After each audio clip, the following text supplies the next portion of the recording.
Ladies and gentlemen, lend me your ears and your eyes.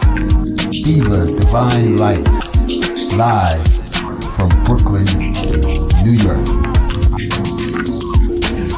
Know the lane for what you saying, yo. I'm sitting with my 9 million with the dilly, yo.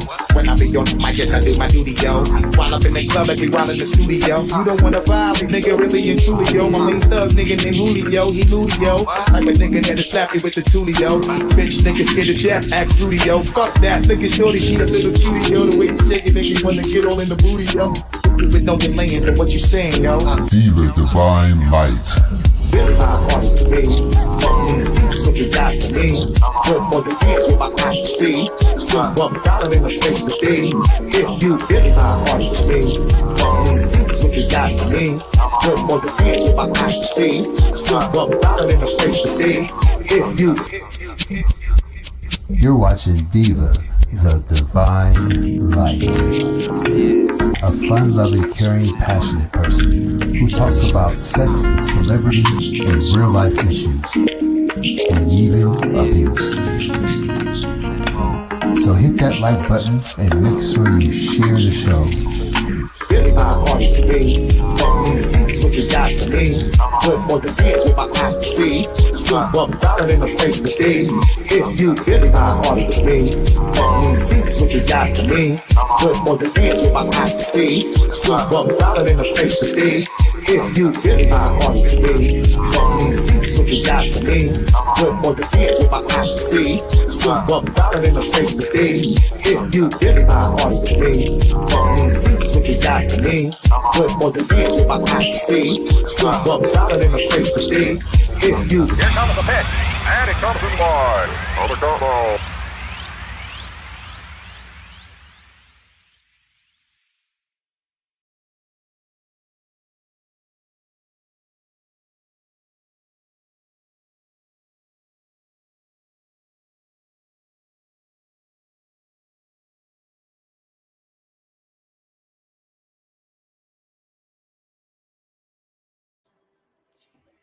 Hello, hello, hello.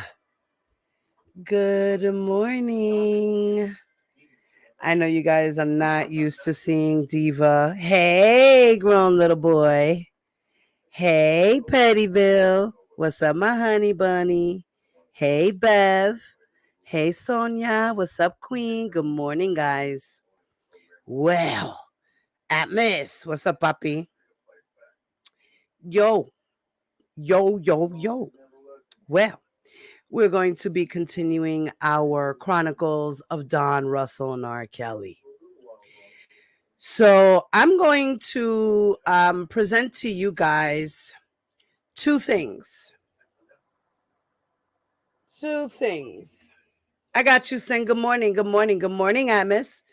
Are you finally home or are you still on vacation, bro? Larry, keep doing what you're doing, papito. Refresh, catch up, so that when Chicago comes, you got all that shit fresh right in your head. Because you know, you was down for a little bit and you have to catch up, and I understand. But you do great every freaking time. You are the man. Always. The GOAT. You're welcome, mommy.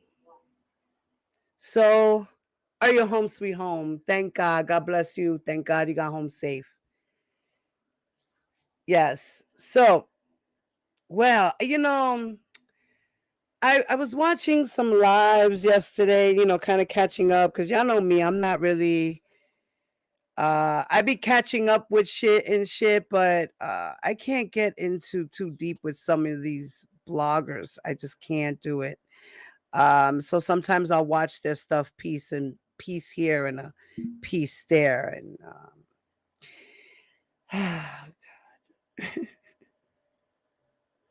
some of these people, they just I don't understand what they are watching, listening to. I just don't understand their logic, you know. And I gotta give a shout out to my girls, Keep the Hell and Girl Melanie, for holding that shit down on Angie's Live the other day. I don't know if it was yesterday, day before, or whatever. I saw it today. Y'all did that. Okay. Y'all did that shit. Y'all held it down. I couldn't have done it. I would have lost control. I cannot do it. I would have lost control. I would have looked like a psychomaniac up there. Okay. So I'm just glad I just don't go over there for those reasons. So, hey, good morning, Sharice.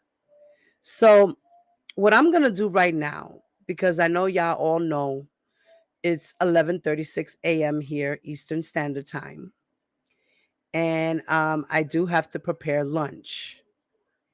So I figured I'd start the live off with an interview first so that I can be in the background while y'all listen and throw your comments. Every so often, when I come out the kitchen, when I come back to the computer, I'll throw your comments up on the screen as I have been doing so. Okay. And every so often, if I got something to say, I'm going to speak my piece. Now, I'm not going to play the video. Okay. Because it's Tasha K's commentary. And I just figured we need to just listen to the audio because she's just sitting there talking to him. It's nothing like it's, movie action and things of that nature,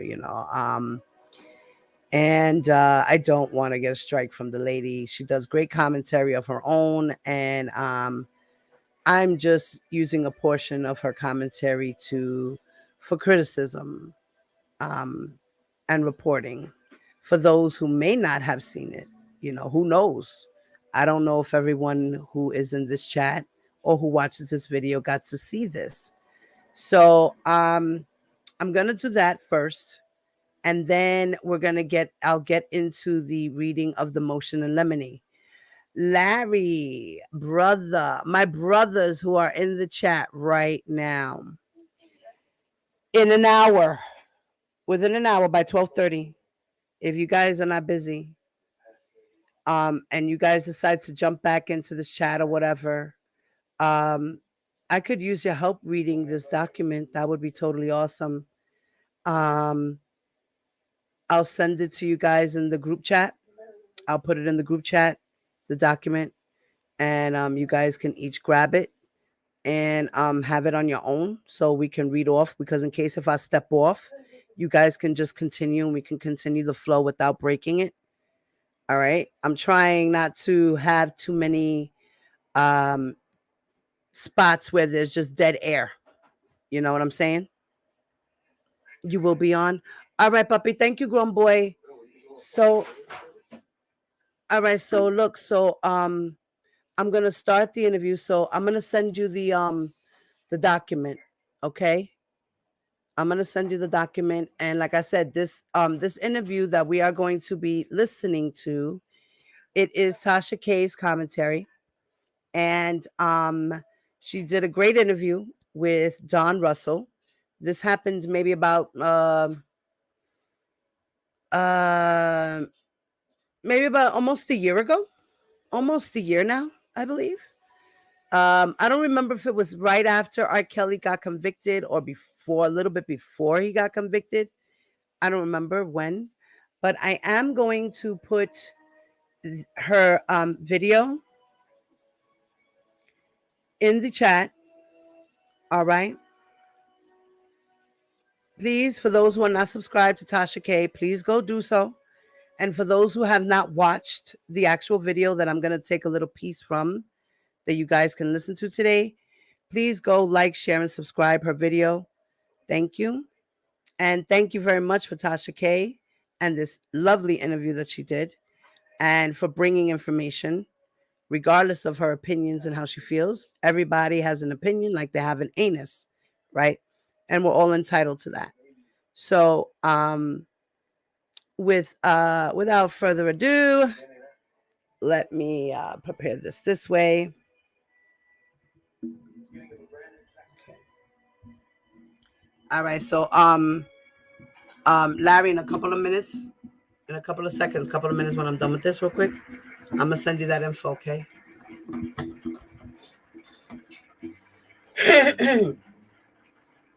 All right.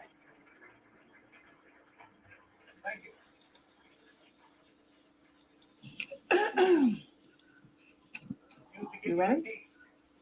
I am ready. Okay. All right, guys, give me a thumbs up and let me know if you can hear it, okay? I'm going to start playing it now. I have my phone out for a reason. Okay. Because I do not want to mess up or state something that's inaccurate, okay? According to what we've heard on the internet, okay? You are the Don Russell.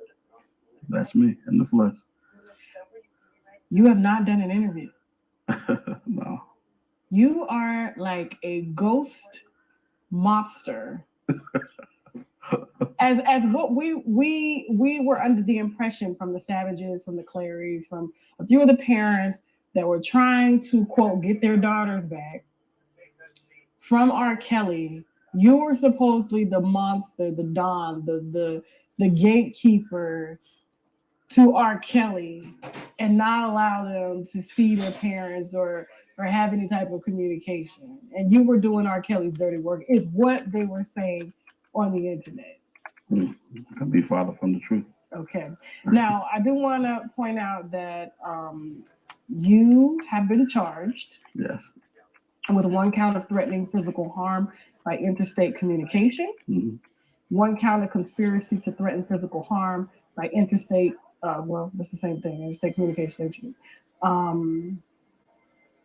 So yeah, I mean, is that right? Because I mean, the internet has a lot of things about you, but meeting you and talking to you and speaking with your family, like, it couldn't be further from the truth. Right. Even I've reported some inaccurate things about you, and that video is down right now. It is on private, and it will not be public again, because I think it's only right that everybody that I talked about and that R. Kelly enablers video or expose should have the right to speak. Right. And I'm starting with you. Okay. Well, thank you. I appreciate it. It's a good start. No problem. Did I miss anything as far as like what you're being charged with? No, it's two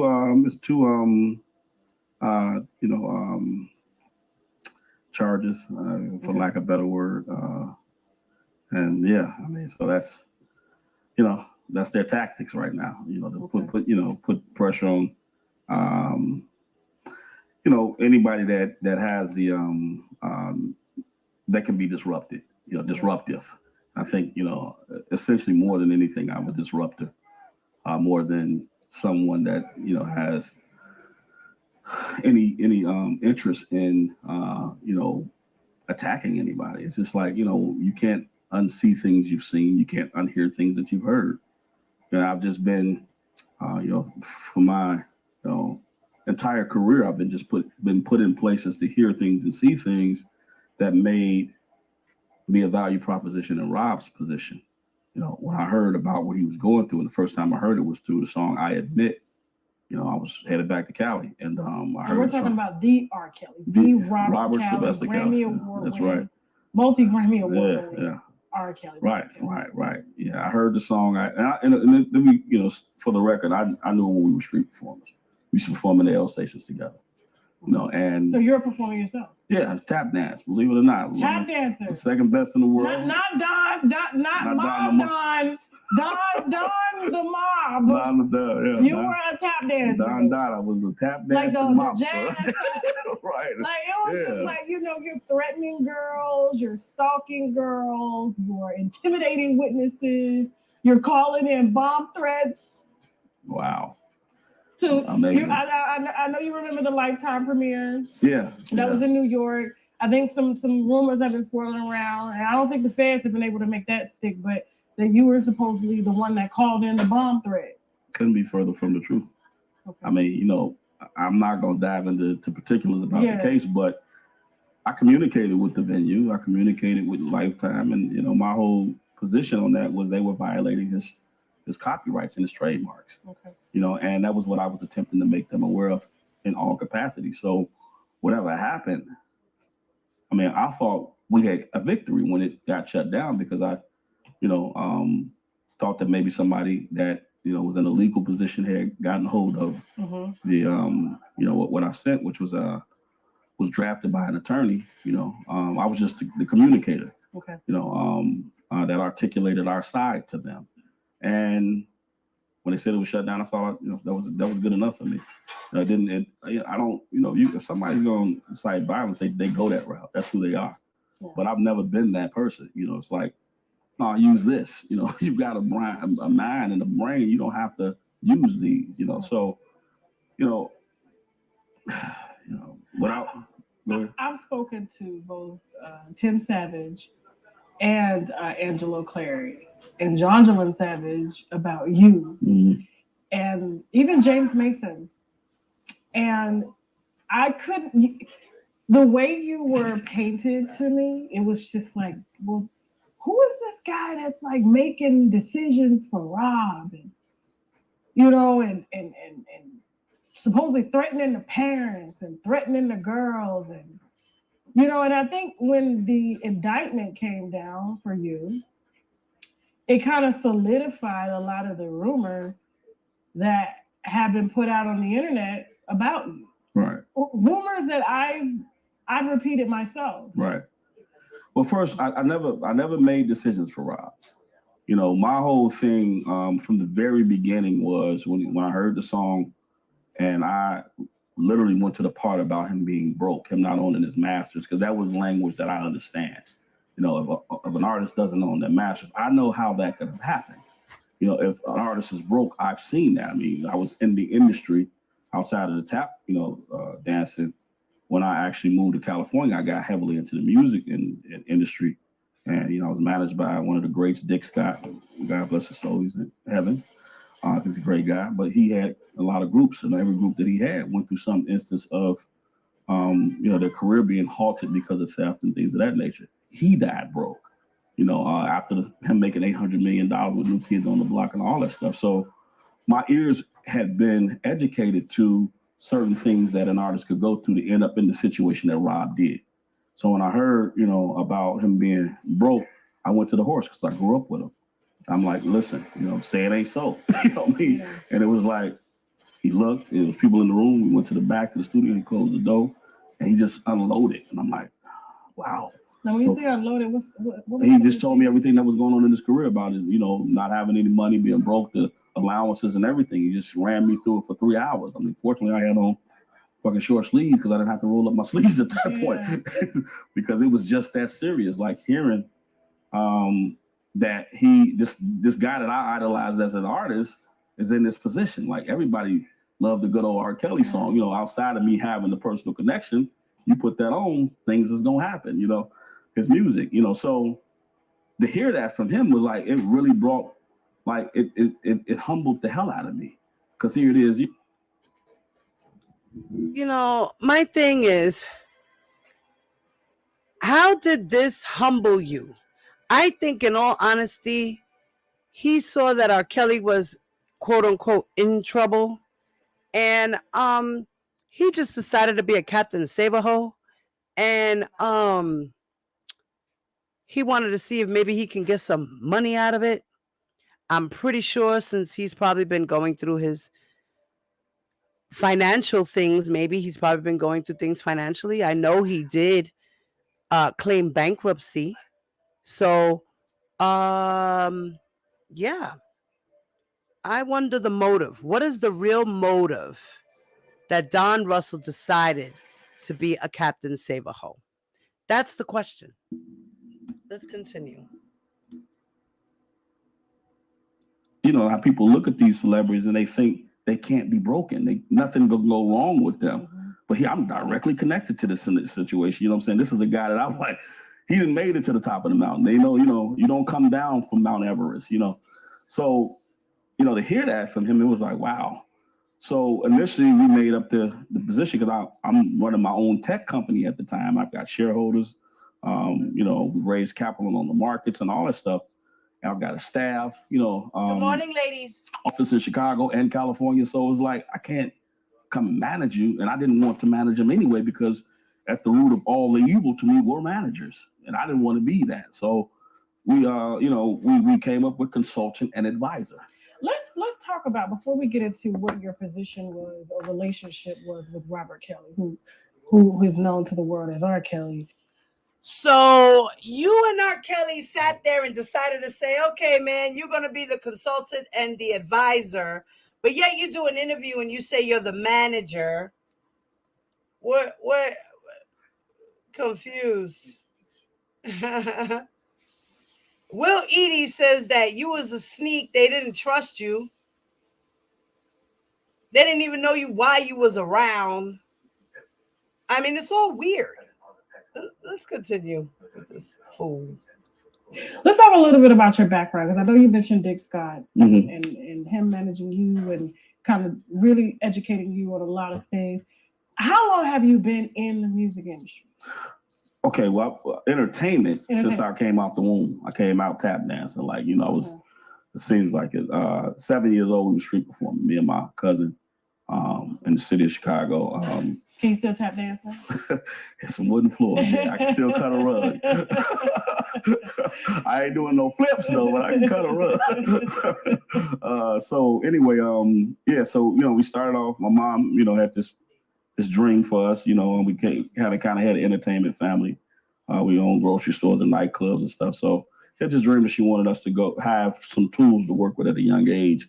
And because I was so creative as a kid, tap was something she was passionate about. So she put us in tap, gymnastics, martial arts, and acting. So my childhood was just filled with that. You know what I mean? When we went to, you know, tap shoes cost a lot of money.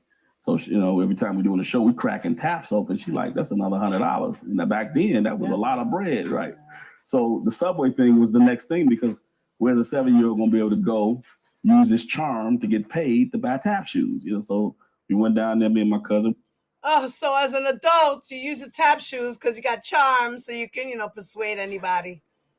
We tapped for probably about, man, from the age 7 up to about 20 something. You know, that was our daily thing. We left school, got our bags, went tap. All the festivals, the talent, the Taste of Chicago. We just look forward to that every year. And we were making thousands of dollars just tapping in the subway, and that's how I came across Rob, because we would fight over stops sometime. They were making thousands of dollars. Yeah, right. Back in those days, you said $100 was a lot of dollars. But you were making thousands of dollars back in that day. Get the hell out of here. You a whole liar. You took acting classes? I believe it. And good morning, Truth Strong, and everybody who walked in the building. And he would be on the odd end of Washington, and that was the hot spot. Like, you know, at 4 o'clock, 5, rush hour was coming, and everybody want that odd end. So being that he wasn't in school and we would have to cut out before school to try to beat him down there. And he, I never forget the first time I heard him sing, it was the McDonald's song. He had a song about McDonald's. and every kid loved McDonald's. And the fact that he had a song about McDonald's is just like, wow. You know, so I heard that song, and at that point I became a fan of R. Kelly. It was like, and he wasn't R. Kelly, he was Robert then. And it was like, wow, this dude really has some talent. And I'm making money giving him tips, you know, putting it in his tip jar and stuff. And we just became like cool.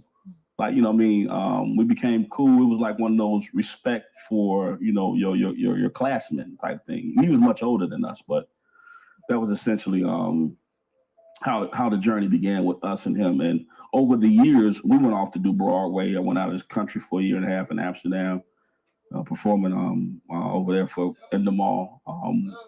Big entertainment company there. Toured for Seagram's, promoting Absolute Vodka. Then once I got off the stage, which was primarily due to injuries, like I was sustaining a lot of injuries because I was one of those high profile tappers. I could tap, I can hoof, and I could flip. So I wouldn't mind with a big flip into a split, and sometimes it would test me.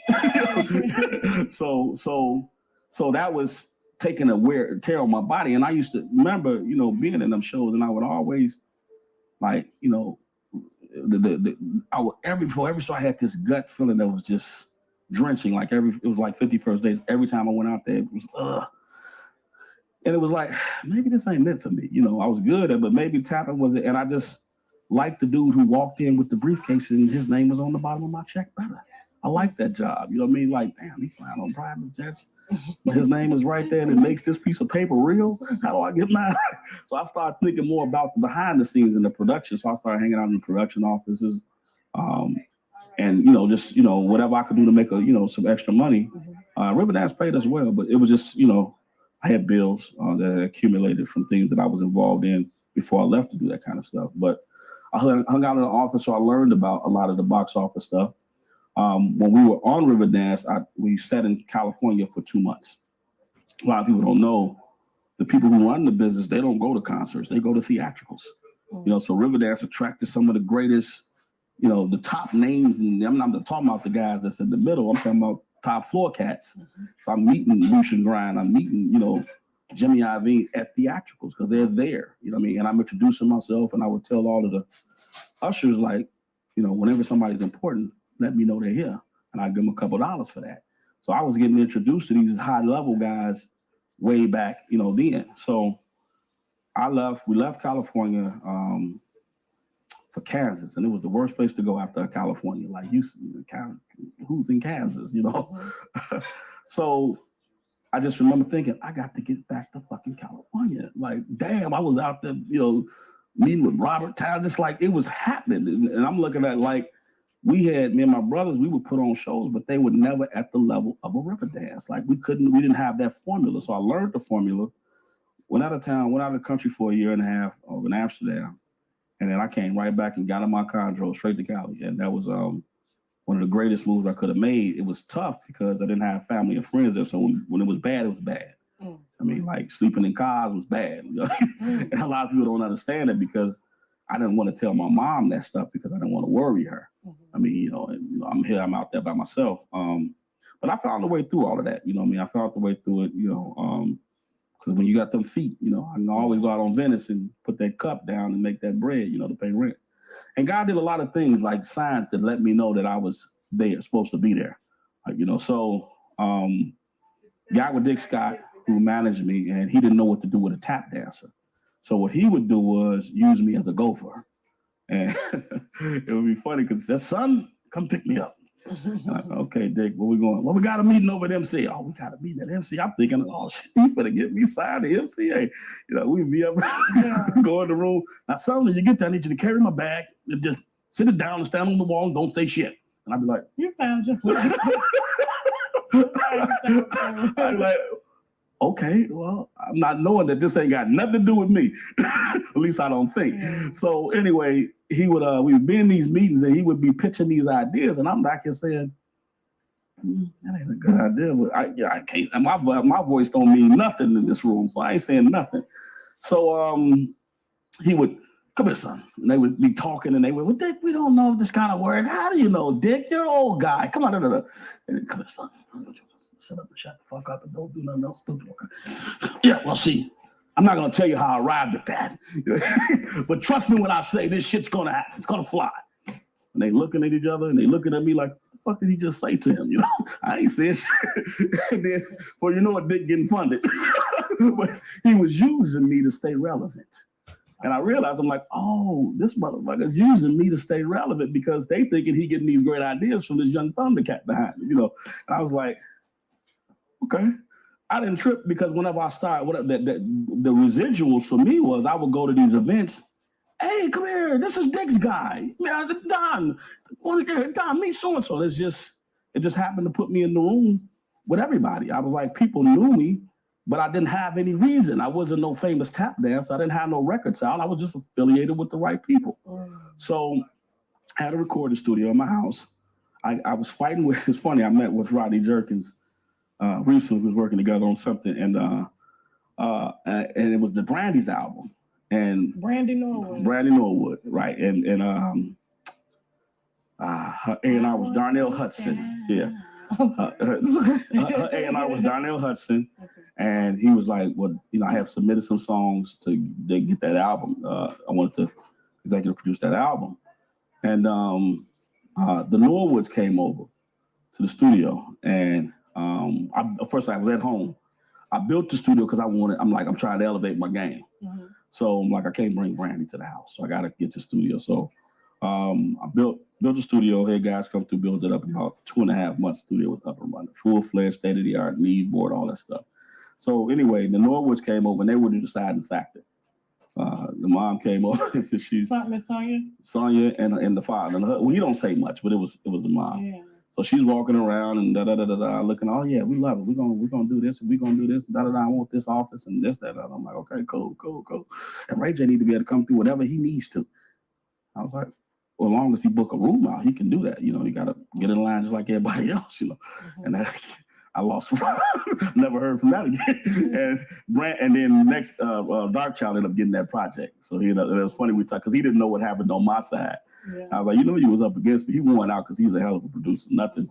My skills are nowhere close to his, but he couldn't have told me that back there. You know, I felt like I would have did it justice. But I had connections to great producers and stuff. But that's essentially, you know, when you think about my history in the game, you know, from the theatrical side, I knew Steve and Bernie from Chicago. So when I got burnt out with music, which was, you know, it was when Randy Jackson left Universal, he was at A&M first, came over to work with Universal. I was sort of like a gopher for him. Okay. So when he abandoned his position for American Idol, I ended up sitting in that seat for a while. But at that time, music was transitioning, you know, into this gangster rap shit. And I wanted neo soul. I didn't want gangster rap. So, you know, I did a few projects that maybe just discussed it with the industry, and I was like, you know, and I'm out of it. So I ran into Steve Harvey ran into Stanley Latham first, who was casting the Steve Harvey, the Bernie Mac show, or the Steve Harvey show. He probably did both. Anyway, I ran into him. I got on the set. Me and Steve knew each other from Chicago, so it was instant love right there. You know, he showed me love. Worked on that as associate producer. Then Bernie Mac, same scenario. I knew him from Chicago playing the circuit. The Steve Harvey show and the Bernie Mac show. Yes, I'm associate producer. Okay. Learning behind the scenes, in the mix on all of this stuff. So it's like all this knowledge, you can't pay for that shit. Yeah. Like you could go to Harvard and Yale and not come across as far as how this is relative to the industry with the kind of knowledge that I gained just being a fly on the fucking wall. I mean, so you fast forward ahead and I go to that moment in the car when I'm driving to Cali and I admit, you know what I'm saying? And it's like, I'm here and I'm like, say it ain't so. I'm sorry. So when R. Kelly put out that song, I Admit, I think it was right after I did that interview with his brother. 2018. That's when you say, you know what, I gotta get to Rob. I gotta get to R. Kelly. Of course, we're talking about Aaliyah's uncle. Right. Okay.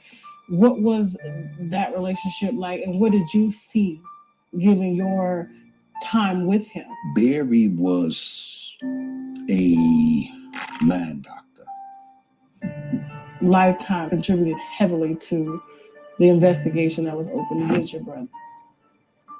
Your brother was going to pay you a fee to say that it was you. When I had a videotape on Robert Sylvester Kelly, I did not. I was my brother's keeper. There was a conversation we had about your brother R. Kelly impregnating his niece. Is that true? What if they were to say that the reason you weren't around is because you were a snake yourself?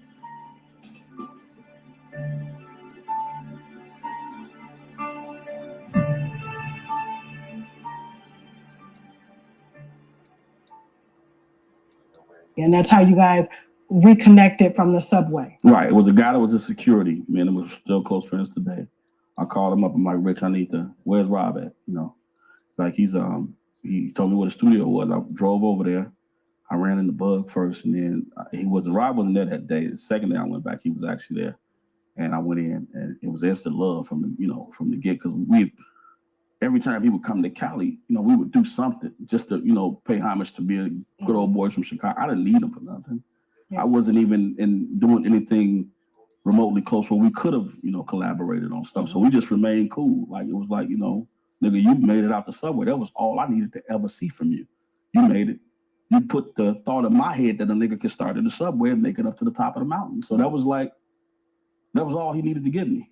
I'm saying, and that energy and that mindset and that commitment and passion for what he did was what I didn't know it full throttle, but, you know, it's what I tried to put into what I was doing. So that's how I had a studio at the house and built the major studio. I always, you know, strive to grow with whatever I was doing. Because I remember at that time, I think it had came out that, you know, his landlord was trying to evict him from his studio. He couldn't even pay his studio fees. He didn't even know that the lease was behind. Right. Yeah. So it was several things that happened. So when after the roll up the sleeves moment and we in the studio 3 hours, he broke everything down to me. He's like, Don,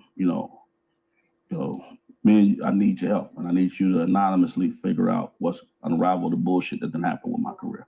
There's no reason finding out now that I'm broke. I don't own none of my music. He broke it down. I'm like, well, Rob, there's only certain ways that could have happened. I'm like, well, where are your royalties going? And he's like, I don't know. So I didn't go into R. Kelly did not know where his royalties were. He did not know. He had no clue that his royalties. 30 years in the music business plus. I mean, you'd be surprised how many other artists don't know that. They don't know about Sony portals because you have management that keeps artists away from that. And I'm glad you said that because it made me remember, like back in the day, it used to be artist development, where the label would be responsible for attempting to develop the artist, personable skills, how to conduct yourself, what things to pay attention to. But when that dissolved, management just went nuts because now that label has no personal connection with the artist. They can't put them up on stuff. Wayne Williams attempted to do that to a certain degree with Rob, but Rob didn't know how to handle the information he was getting from Wayne, and it caused conflict. Who's Wayne Williams? Well, Wayne Williams is the A&R that signed Rob to Jive. Okay. Right. So it caused a lot of conflict because he would try to tell him, listen, motherfuckers are stealing your money. And Rob would go back not knowing, you can't just say they steal. You got to, even if you gave him something, you got to say, this guy's went from the subway, max a couple $100 a day to making a couple $100,000 a day. So to him, I don't give a shit if somebody's stealing this, a whole bunch more. You know what I mean? And all you got to do is drop another hit and you got a few more million. So when you asked him about, where his publishing was going and royalties and things like that, what did he so when he found out, what was his reaction like? Besides saying, I don't know, what was the next step after he figured out that I can figure out where it's going? So it was a little bit more difficult than that because there was so many different things going on that needed to be dealt with. The royalty was one thing, so I brought in a team of attorneys to ravel through that, sort through his portals, see if and once they got into the portals, of course, it's authenticating the contracts. I've never seen an artist with 92 contracts. He had more contracts and amendments to his contracts than probably all of the artists on Sony. Well, how many on the average is an artist supposed to have? I mean, literally, you get a contract when you sign to the label. And if you do a video or something, all that's a part of that. They will file promissory notes, whatever, based on money. But that's typically the only security exchange instrument that exists, that contract, that one agreement. So you may have, let's say you want to do a duet with somebody else on another label. That label is distributed, and then of course, or for a movie, that's another contract, right? But to have 70 contracts and amended versions of his contract, meaning every time something would happen, they would amend the contract and they would put in some of the dumbest shit I've ever seen. You mean the richer he got?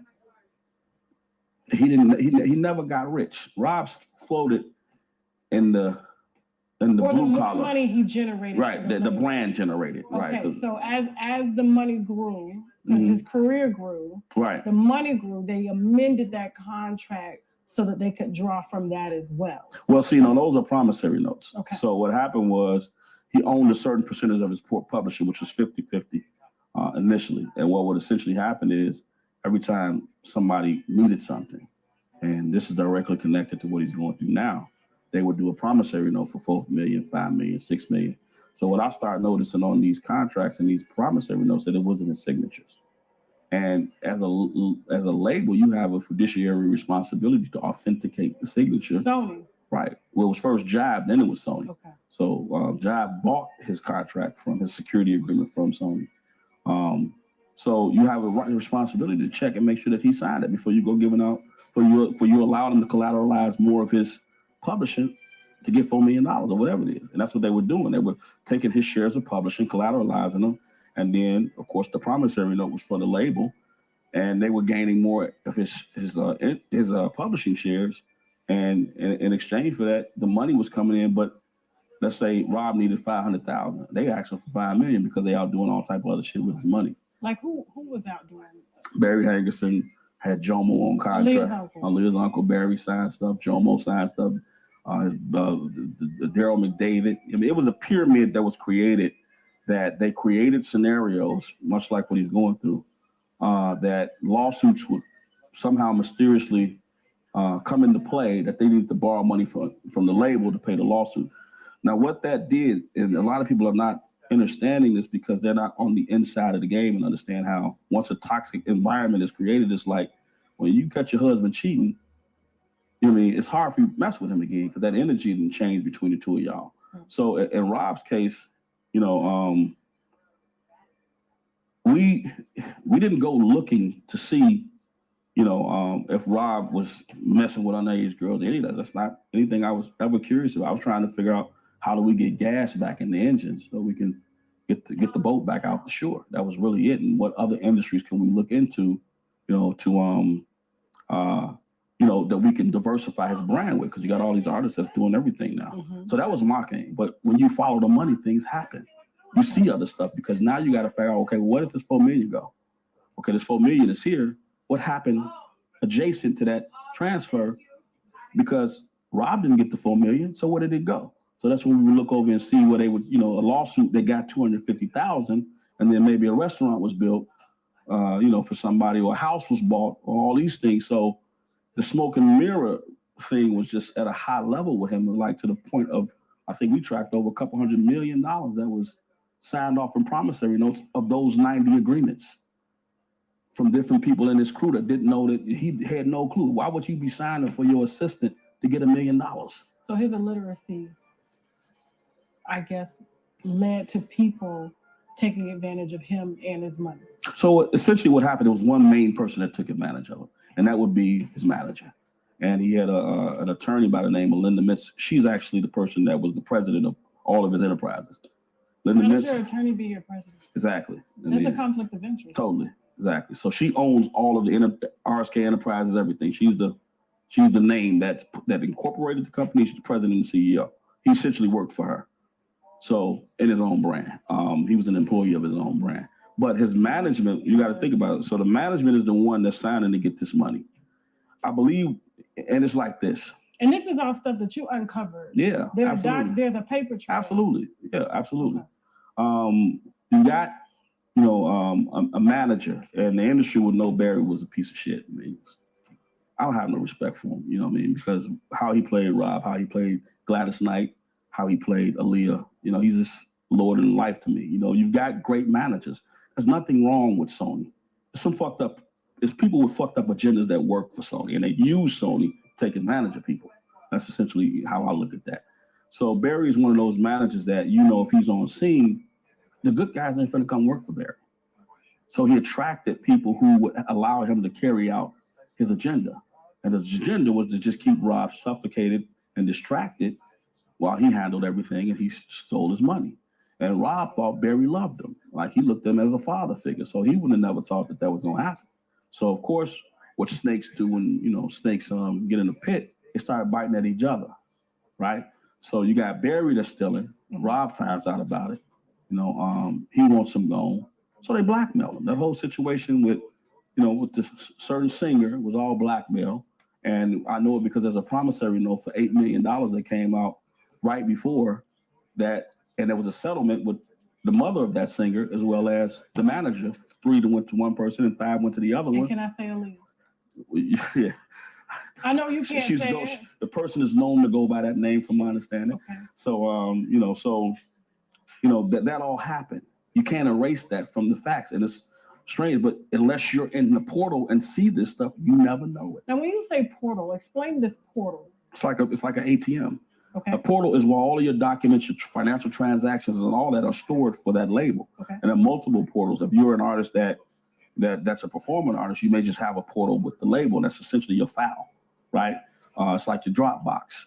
But if you're an artist that has writing ability, which Rob wrote all of his stuff, he was 100%er. He wrote stuff, he produced stuff. Now, when you say 100%er, break that down. Meaning he didn't need anybody to write any of his music. Okay. So he got 100% of his return for writing his music. Okay. So Babyface is 100%er. There's very few guys that write all of their material. So he's that one guy.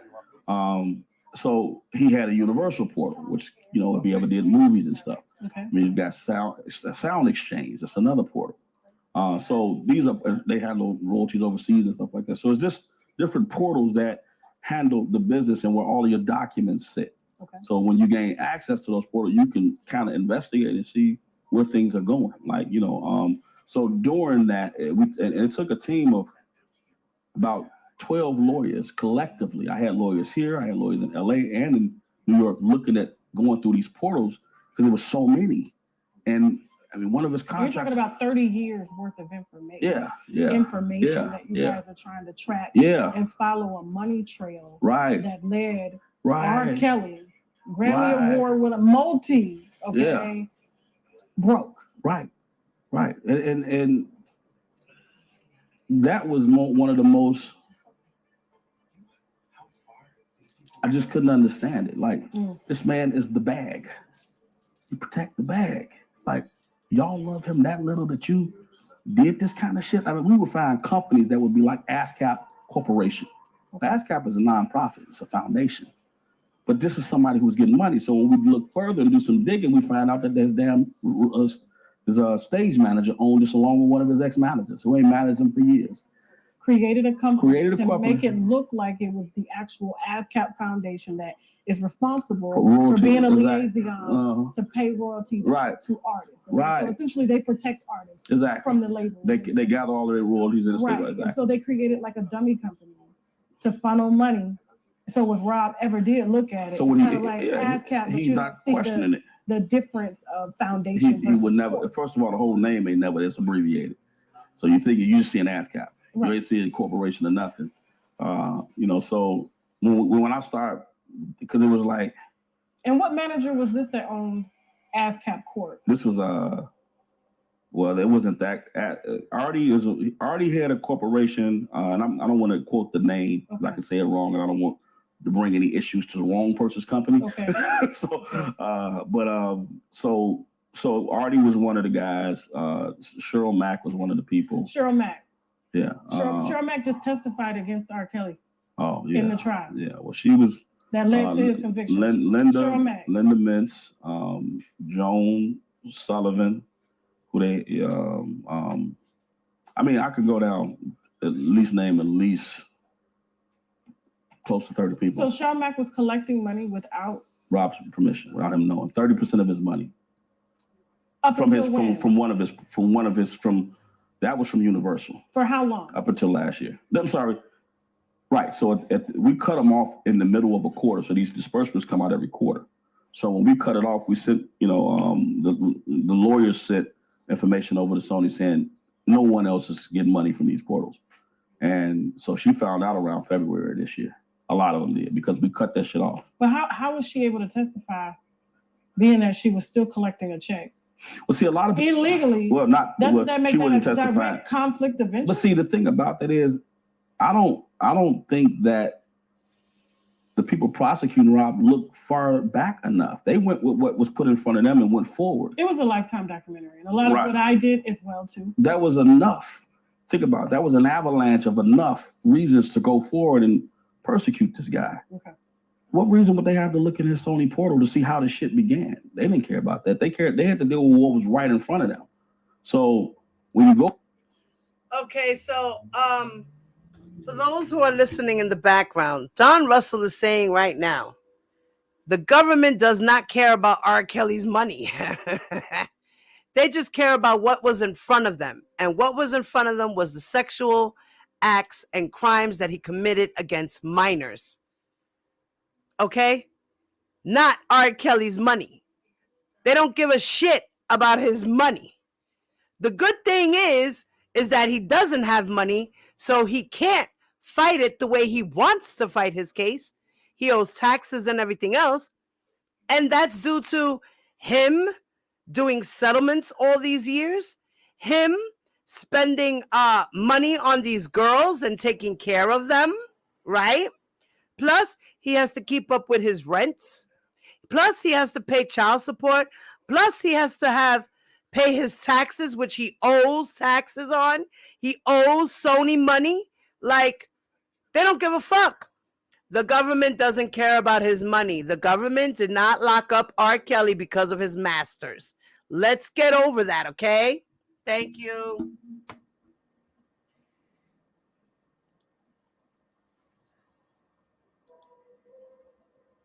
Cheryl Mack was one of the people. Cheryl Mack. Yeah. Cheryl Mack just testified against R. Kelly. Oh, yeah. In the trial. Yeah. Well, she was. That led to his conviction. Linda Mintz, Joan. Hey, baby, Sullivan, what's up, Just V? Who they? What's up, the truth? I mean, what's up, ladies that walked into the building? At least close to 30 people. So Cheryl Mack was collecting money without Rob's permission, without him knowing. 30% of his money. From that was from Universal. For how long? Up until last year. I'm sorry. Right. So if we cut them off in the middle of a quarter, so these disbursements come out every quarter. So when we cut it off, we sent, the lawyers sent information over to Sony saying no one else is getting money from these portals. Facts, James. So she found out around February this year. A lot of them did because we cut that shit off. But how was she able to testify, being that she was still collecting a check? Well, see, a lot of people illegally. Well, not doesn't that make a testify. direct conflict of interest? But see, the thing about that is, I don't think that the people prosecuting Rob looked far back enough. They went with what was put in front of them and went forward. It was a Lifetime documentary, and a lot of what I did as well too. That was enough. Think about it. That was an avalanche of enough reasons to go forward and persecute this guy. Okay. What reason would they have to look in his Sony portal to see how this shit began? They didn't care about that. They had to deal with what was right in front of them.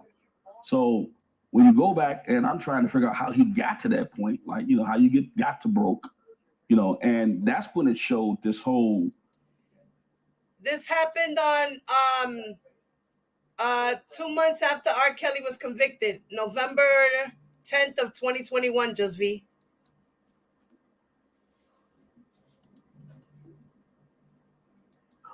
Anarchy that went on behind the scenes of, the manager borrowing money. Of course, now the next person down know the manager stealing, so you got to look out for him and allow him to steal.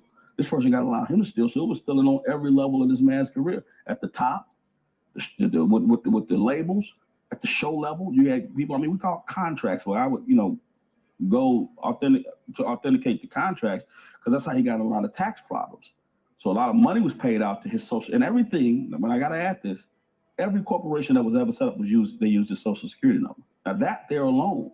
If Daryl McDavid is an accountant, he's R. Kelly's accountant. Right. He was a manager first. It was an accountant first, then became manager. A certified public accountant. That's a direct conflict of interest. Exactly. But if you're an accountant, how this man got tax problems?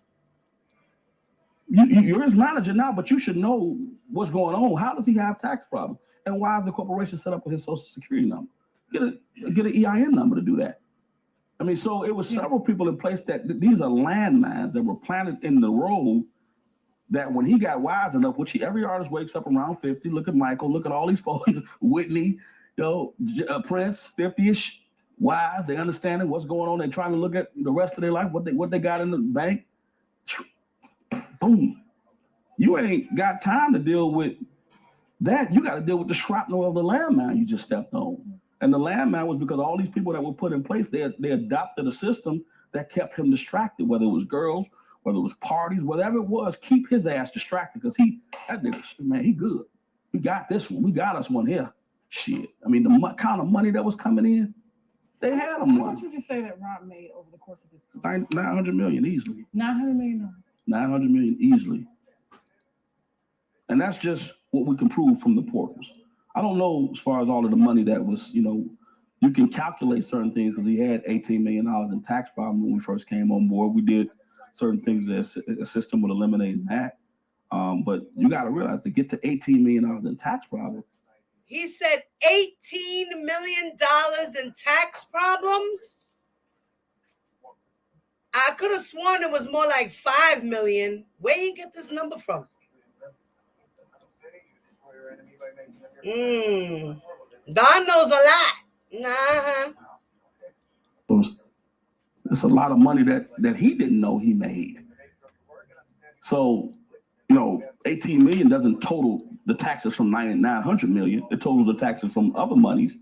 So, when you really look at, and this is a part about it that was so, like, sitting through all this shit is so disgusting to me, because the industry is a great industry, and it can, it's a lot of artists that have great careers in this industry, but like I said earlier, they are surrounded by people who care about them.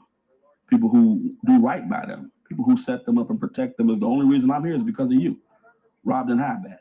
You know, from day one in the industry, it's like he came in ass backwards. You know what I mean? So that's essentially the problem. You got this young guy who Barry was a psychologist by trade. That's what his degree is in, and also a politician. He worked in politics. He was the master manipulating mind fucker. I mean, so when you look at that, he set the tone for the R. Kelly brand. You know, day one, he's stealing money. I remember Rob telling me about a show that he went to, and Barry told him it was a promotional show and gave him a Rolex, and he was late. You think it's a free show. Shit, I'm promoting the album. You get back there, and the promoter's tripping the fuck out because it's a Union Hall, and they over, and it got costing them money. Like, man, what you tripping for? This is a free show. He's like, nigga, I paid $4 million for you. Right. So that's one of his first shows. So their marriage was broken in the door. But yet this guy's controlling everything. He got I Believe I Could Fly coming. He got all these deals. You can't fire him. So now you in the room sitting next to him, motherfucker that just cheated on you, and you got to act like you love him still. That energy ain't gonna allow y'all to connect. Y'all are definitely not in alignment with each other at that point. So imagine you got this career. It's like you got the best house, your dream house. You moved in. You know what I'm saying, and you find out the 10 murders was committed in there. You want up out that bitch quick. And he couldn't because what he was where are you gonna go back to? The subway? I mean, so he was faced with challenges that a lot of artists are faced with. I mean, I was there with the B2K situation. I was there in LA sitting in the fire, engineering sessions and shit. With a lot of these artists, as yet, they came out of the studio, they didn't have money to pay for studio time. The manager took all this shit. I can go down the list. Are the rumors about what they say about B2K's manager true? What I can't say about truth in that case, because I didn't have firsthand, I heard it was hearsay. Okay. I mean, but look at the scenario. Look how they, Look how they ended up. Yeah. I mean, this is a group that very talented guys, and they were essentially one of the biggest boy groups. Yeah, I mean, look at New Edition. You know what I mean? So all these guys. I just had to throw that out there because I know everybody's been trying to figure that situation out, and I'm like, you're very well deeply connected in the industry, and so I just said, why not just throw it out there? Yeah. Let me take y'all's subject, but we'll get back to the subject at hand, R. Kelly. Go ahead, please. But to sit back and watch people just blatantly not give a shit about a person's life, and this person is the only reason you have access to certain things, is really sad. And that was the part that fueled me, because I had been through situations where people didn't appreciate me and things of that nature. So I kind of had firsthand knowledge. I mean, I've had scorned baby mamas and stuff that want to, whatever, see your demise before they want to witness your success. So those things motivated me to rolling up my sleeves and going extra hard, because it's like, dude, we got to get to the bottom of this, Rob, and then you have to make the decision to, he has to make better decisions on who he surrounds himself with, and I think anybody from his brothers to anybody, that's the similarity right there in all of our conversations, who he was surrounded with. You know what I'm saying? And how a person, can face prosecution and only have 4 people speak on his behalf. The character is really fucked. He only had, because I know the prosecution had almost 100 witnesses. Yeah.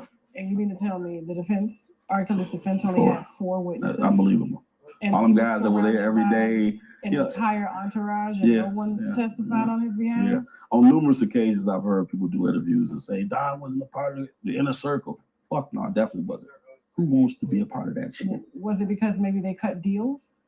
Who's that? Yeah, well, I wasn't there, so I can't say. No. But let's just be honest. Like, I mean, he's not a one-man team. Right. So a machine like R. Kelly has a machine around him. Right. So, and I came in 2018, so everything was done already. we came.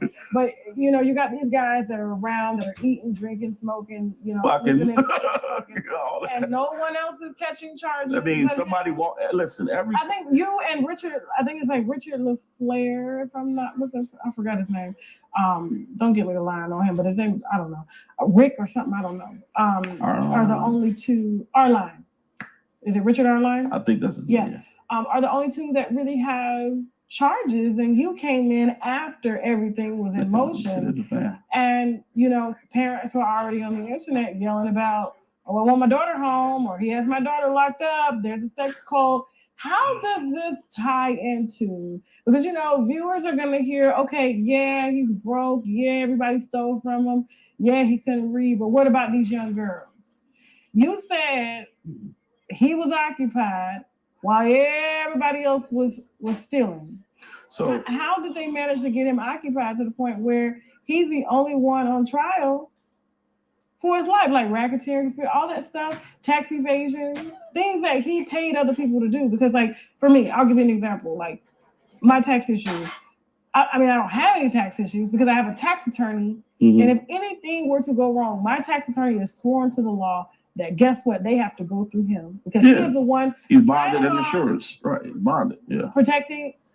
To protect me. Right. That's what we put him in place for. So ain't nobody gonna be trying to come after me for no tax evasion. They're gonna deal with him because that's who I put in place. Right. Not an accountant or a CNA or a CPA. Right. But how does that rope into him sleeping with young girls, him having a sex cult, him abusing and torturing and holding women hostage, and how does people stealing from him directly fit into him being on trial? Well, from what you saw when you came in, from my vantage point, you can connect certain dots. Do I have firsthand knowledge because I wasn't there? Mm-hmm. But for me, looking at the contracts, I'm looking at 21 and older on contracts with promoters.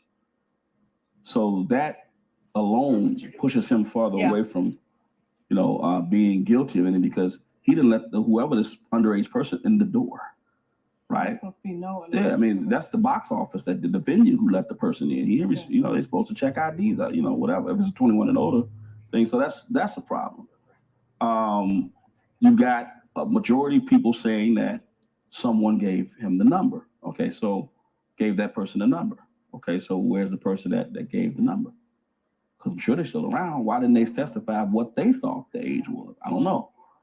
So that pushes him further away, but if that person was connected to some money and he was still in at a certain level, then of course he would want something to happen because now that's a landmine that's set to go off.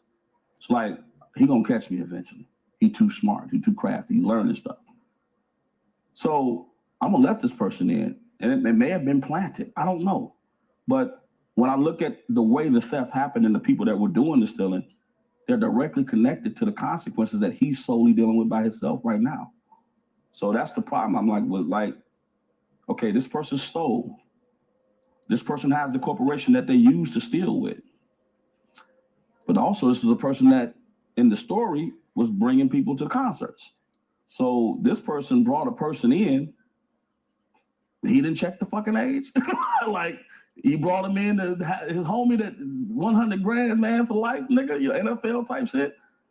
You didn't make sure your man was safe. It hadn't happened already. So to me, it's like when you're looking at it from the vantage point that I'm seeing, it's like, this is not adding up. It's like, and then, when you have so many, so another way to me to get a group of people to have the same result is what they came in for.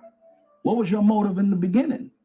It was to get this result. How are people having recordings from me? I don't have one of my phones. I'm not saying that somebody can't cherish memorabilia, mm-hmm. but you have an argument, you're going to take that? How did you know y'all was going to argue that day? How were you prepared to take that moment? Unless you went in to create that moment. Mm-hmm. So you've got a man that's, partially broken because of what he went through in his childhood. You got a manager who knew that. So he knew from a psychology standpoint how to deal with Rob, how to push him in certain positions to make him feel that he could trust him. And, this whole pyramid that was, this ecosystem that was created to leave him in the position that he's in was created at the very beginning. And people just adapted certain roles in that ecosystem and it worked. Do you feel that Barry Nickerson knew? Because he recently did an interview looking like he's 2 steps away from the grave. Yeah. And it was like, you're speaking now. There's money to be made. Do you feel that, because he said he didn't know that R. Kelly was sleeping with his niece, Yeah, and he wanted to do something about it, but God wouldn't let him. So for how many years? I mean, why not go to why not go to the police when you found out? It's funny that out of all these years, she's dropping her album now. Yeah. Of course, the publicity of it, but you ain't got to pay for my thing is, advertising. you're sleeping with my 12-year-old niece, right? I don't know I don't know how old she was. Yeah. I'm just saying hypothetically. That's what is being out there. You married, you impregnate my underage niece, and I never go to the police about it? No one has ever asked that question. Well, first of all, nobody's validated that she was ever pregnant. That's one. What I know for a fact that there was $8 million affiliated with a promissory note that went to Barry and his sister of Rob's money. Why would they get that? And we're talking about Leah's mother. Yeah, Rob's sister, Barry's mother, Barry's sister, and Barry is an $8 million promissory note around that time that was directly affiliated with the withdrawal from his money. And wow. Wow, Don just talks a lot. Thanks, Don, for everything you just told us. Wow, and what's up to my ladies that just walked into the building? Don is a con. He is definitely a con. He's lying. He's lying about a lot of stuff. He's just making up stories, yo. You could tell. What was they getting $8 million? Well, especially the mother. What she get $3 million for? So, and Aaliyah's so if you want to blackmail somebody, that sounds like the perfect story to use. We're gonna go public with this, but or else you cut us a check and it goes away. So when you think about that, and this was a promissory note that you uncovered. Yeah, I'm looking. And I'm looking at the signature on it. Jomo signed the motherfucker. It's like. So would it be safe to say that you are public enemy number one now that you have uncovered this enterprise and how they've pretty much robbed? Yeah, robbed. Yeah. I can see how that's a disruptor. And I can see how that's a disruptor. I can see how this investigation was fueled to start at a certain point because there was so much overwhelming evidence. And we gotta look at this. Sony used the man for years to sell sex. I burnt him a little bit. He was Jive and Sony. He was the king of sex sales. He had to have a lot of fucking sex to come up with most of the motherfucking material he had. So they used it and profited off of him selling sex, to the millions, damn near billions, That's one thing. Don does admit that R. Kelly has a sex problem. He admits that. He has no control. He's telling you right now. And being that he's saying that Sony and them knew he had no control, they continued to let him play his music and make more money for them because sex is what was selling. It still does to this day. But it was even more so back then.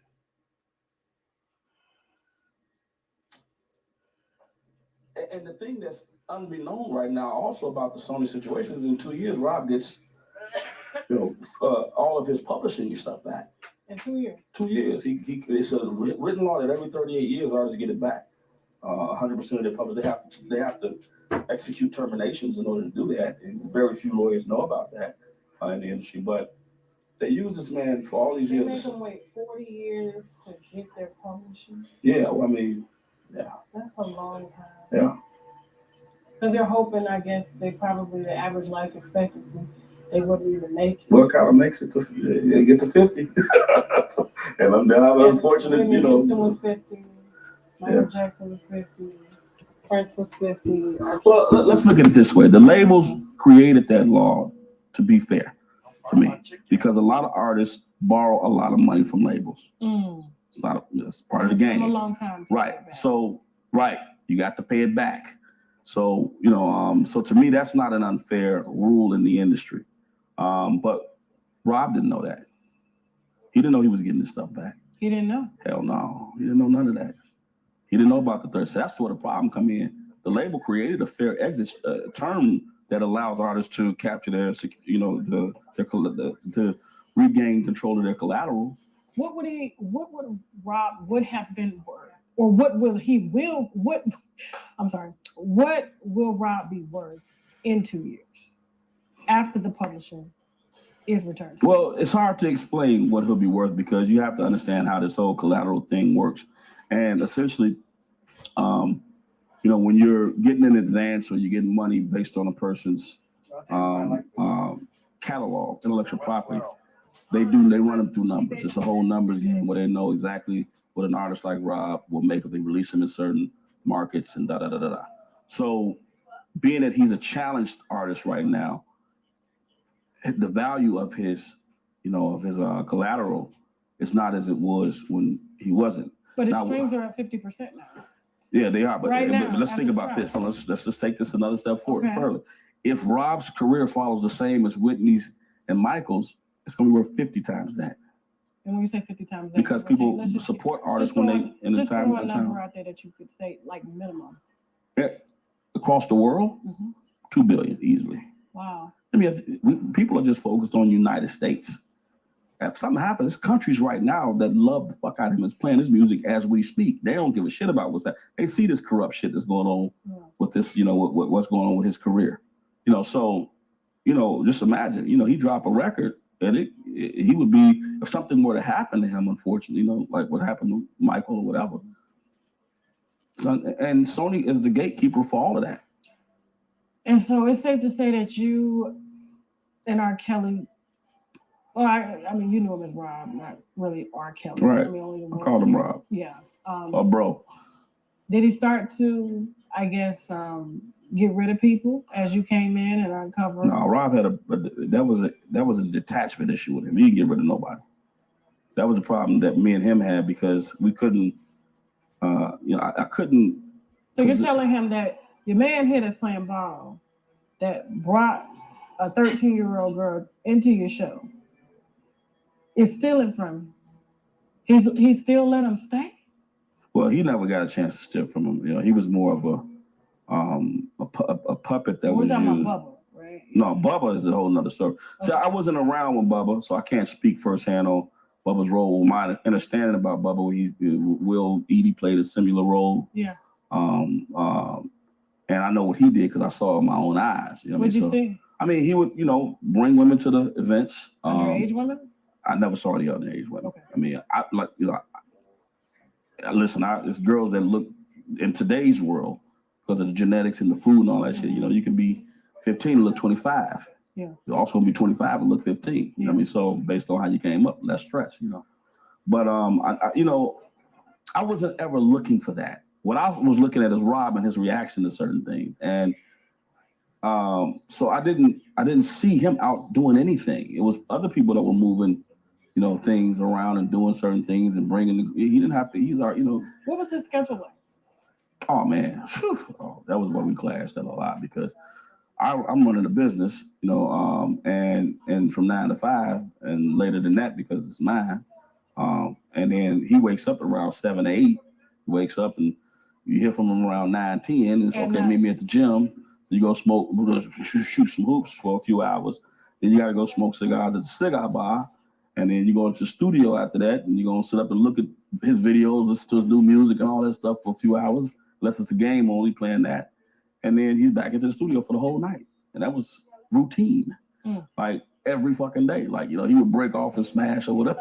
So why, I guess, because the big thing was like, oh my God, he has beds in the studios and he has the girls in the studios. And like, of course, we're talking about Aaliyah's uncle. Right. Okay. What was that relationship like? And what did you see given your time with him? Barry was a man doctor.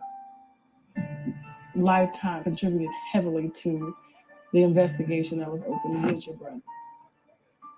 Your brother was going to pay you a fee to say that it was you. When I had a videotape on Robert Sylvester Kelly, I I did not. I was my brother's keeper. There was a conversation we had about your brother R. Kelly impregnating his niece. Is that true? What if they were to say that the reason you weren't around is because you were a snake yourself? I'm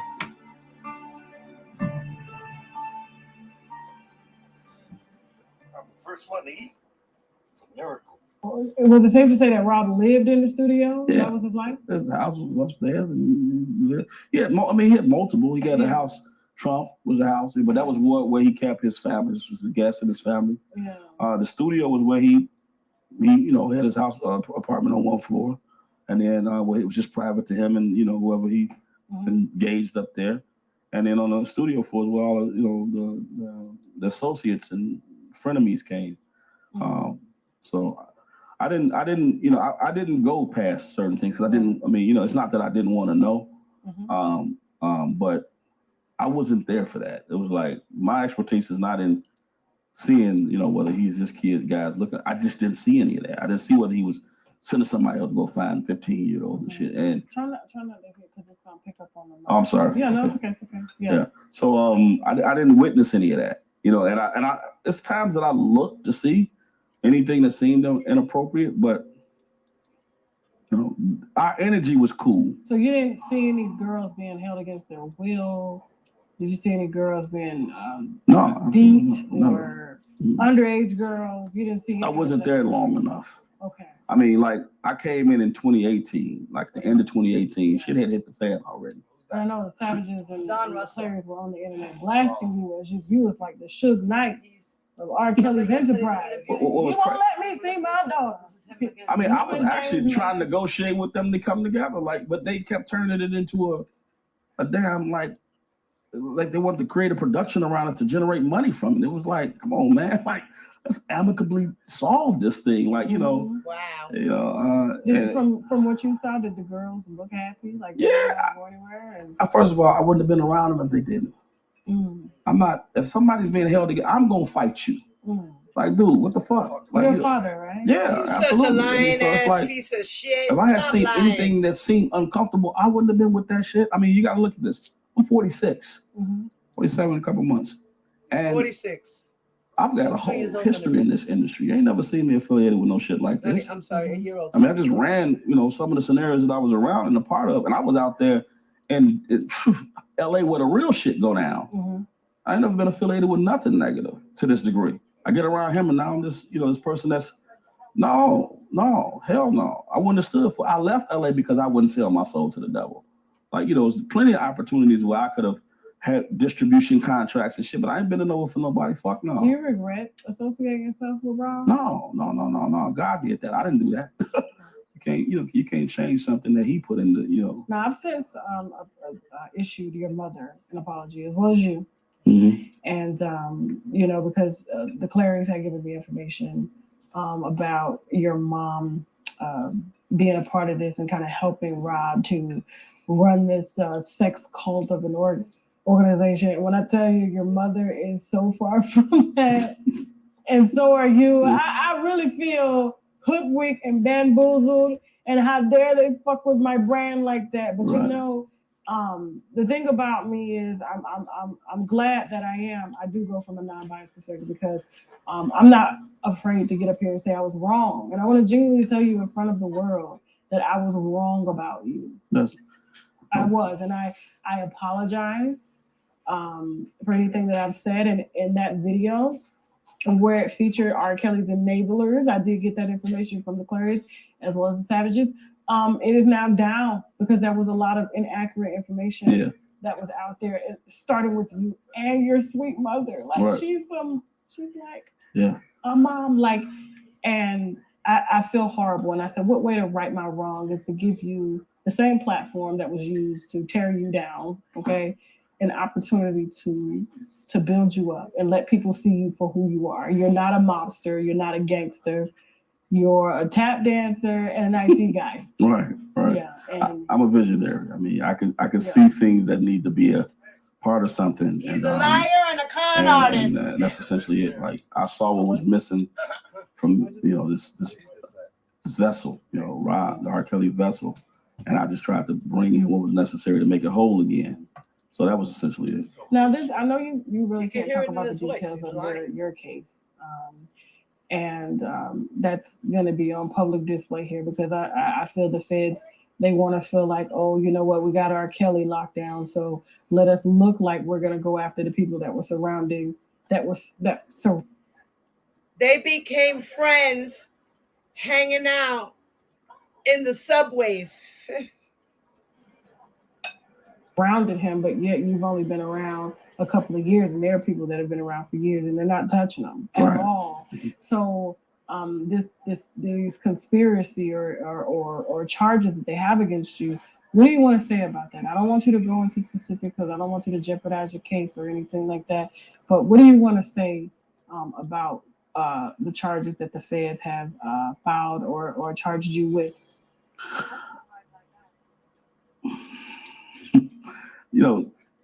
This whole theater of court is very intriguing. Like, theater of court. It's nothing that I'm scared of. God. That was really my next question. Yes, God is the only man that's above me. I'm second to him only. So to me, he's controlling whatever. It's just like with me and you.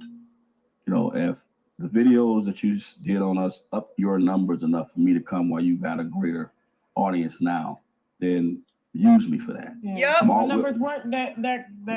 Yeah. I'm cool with that. Because we all learn at the expense of other people. We all benefit at the expense of other people. So I'm not concerned with it, at all.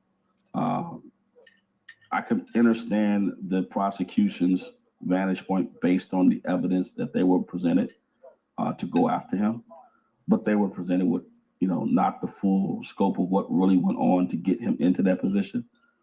And if it's my only position was for him to fight on his feet, not his knees. Like, let me get intel for him to fight, and they should be up for a good duel. That's my opinion. They've got all this unlimited resources. Allow us to prepare this side. So that's I don't have it's collateral damage in any fight. You know what I mean? Especially if this. So you're not worried the least one bit about. God controls all that. At the end of the day, whatever they're saying, it doesn't bother me. It's a waste of time. I believe waste of taxpayer money. I mean, if they essentially got who they went after, what do they need to keep going with anything else? He was already sentenced. So, there are things that I know of that's going on that will assist me. I'm not really, too concerned. Yeah. Do you feel that, in your opinion, feel that Robert Kelly is innocent? Yes. I mean, of the charges that he's facing, yeah. He's guilty of being foolish and keeping the wrong people around him. So indirectly, he's guilty because he enabled the people to be around him that eventually put him in the situation that he's in. And on many occasions, I said, Rob, get rid of him. Like, dude, you should be having a stint in Vegas. These same people did not even testify for him. Not one of them on his behalf. Y'all 50 or 30-year niggas and not one of your 30 years, the NFL's niggas for life, got up on the stand and said anything to, uphold your character and say what kind of person you've been to them. And that's really fucked. I mean, y'all have the audacity to claim that y'all in his inner circle and y'all his homies for life, but you didn't say one thing to help this man out on the stand. I mean, I collected affidavits from women who had great experiences with him. You know what I'm saying? None of that was introduced. I mean, so, he's indirectly guilty because, like I said, he kept the wrong people in his midst, and he knew that. I sat down and robbed him plenty of occasions and said, listen, this person's stealing from you. Here's the proof. This person changed this contract. Here's the proof. This person did that. This person, whatever. And gotta keep your enemies close. That shit don't work, bro. Like, seriously, your enemies should be close to you right now in that cell. But no, they out here running around spending your shit, driving Benzes and wearing Rolex watches and shit. because they have access to certain things. And where you at? I'm stuck at his attorney owning his company. Yeah, live in the midst. Look it up. Google And RSK Holdings. wrote the checks out to the accusers. Yeah. Part 2 coming soon. Yeah. Part 2. Yeah. Yeah, I'm going to have to. We'll talk about that later off camera. But it's just mind blowing, And is there any hope for Rob getting out? Well, I have to believe that there is, because I believe in God, and I know that He's not going to walk you out of something until He finished with you, until you've made your peace with Him. And Rob disobeyed God, I believe, from my vantage point, because He gave him a special gift. And at a certain time in your life, you have to protect that gift by any means. He didn't give it to no, He chose you. And I think Rob's allowing the industry to push an agenda that, in so many essence, hurt the world. A lot of babies was made to his music. And it was made by people probably who didn't love each other, whatever. I don't know the collateral damages, but I know there is a lot. So he gave him that ability. Rob could have changed the world by writing other types of songs. So he allowed them people to use them. So he has to sit down and deal directly with him. And he can do things that nobody can. He can walk him right up out of them now on a technicality, So, but he's the only one capable of that. So his fate is in his hands. And I do think that he is a spiritual person and he is connected with Source, because he wouldn't have the gifts that he do if he wasn't. So I do think that whatever work that God is performing, that he ain't done yet. And once he is done, based on the outcome, then the next steps will take place. I'm glad that I'm a firm believer in all things happen for a reason, and I really believe that without me making that video, we wouldn't be sitting here. No way. And there was a particular blogger, Candace Pelham, that did try to connect me with you, but because of the information that was doctored, and there was a lot of egregious allegations against you, molesting girls as well, and to find out that information was doctored and given over to blogs such as myself to paint you as this monster. It's just wow. And so we do business a lot different over here now. Yes. Having babies will change things. No sins of the father here. There's nothing and no one we can't talk to. Right. And there's somebody that can always, if I can't call him myself, get him on the phone. Right. And so I just want to listen. I know you're in the middle of fighting for your life right now. So I don't want this interview to drag on too long, but you have and I just wanted the world to see you for who you were. Listen, it was an image painting. Yeah, it was. Listen, I had a tall order from God. Like I told him what I wanted before I ever graced this earth. And my mom didn't save up for me to go to Ivy League colleges to get the information or the knowledge to be able to do. And I think I've shown you some of the stuff in the website that we put together. So he had to use the things that I was surrounded by to educate me, like the rooms that I was in, stand up against the wall, on briefcases and R. Kelly. Like, I've created an app that I think will assist artists in years to come. Yeah, tell us about that, because you were trying to move Rob over from the machine. Yeah. And put him in charge of his own. And as you're doing this, all this other mess comes up. Yeah. Right in the midst of him walking towards freedom. Right. So it's artists all over the world who just don't understand this game, how their catalogs are collateralized, and the security agreement that they sign, how an insurance bond can be put against them. They go get the money, which is what they end up giving them back. I know that because I've been inside the lion's den, and I've seen how it operates. So as part of what Rob, I had already created a platform for artists to be able to take control of their intellectual property, manage their own brands, have a management app where they can disperse, money to various people part of their organization. Nobody touch somebody else's money. And we had launched it into the marketplace, and it was in traction. And I said, Rob, this was a match made in heaven, because I'm I'm over here, bootstrapping this new technology, and it's like I get to like do a Q&A with the top dog. Like so that knowledge that I was gaining from what happened, it didn't get no bigger and no badder than his shit was, Like, so I'm at the top of the mountain, can ask the king, you're a cloud chaser.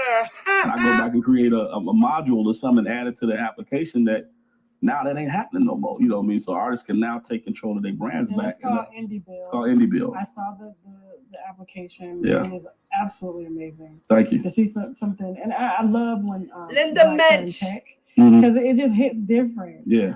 We're what do you call it? We're indoctrinated to think that it's only the Japanese or the Indians or the whites that are in tech, but to see the application that you built that was going to essentially allow Rob to be in control and see all of his money and be able to disperse it within the application. Yeah, and be social with his fan base. It's amazing. Yeah. And call the shots. Yeah, right. And that's the thing, they lose control when they turn it over to someone else. But what I want to set the record straight is, I'm eating my lunch, guys. Listen. I wonder if Don is going to be able to tell Judge Donnelly where all R. Kelly's money is.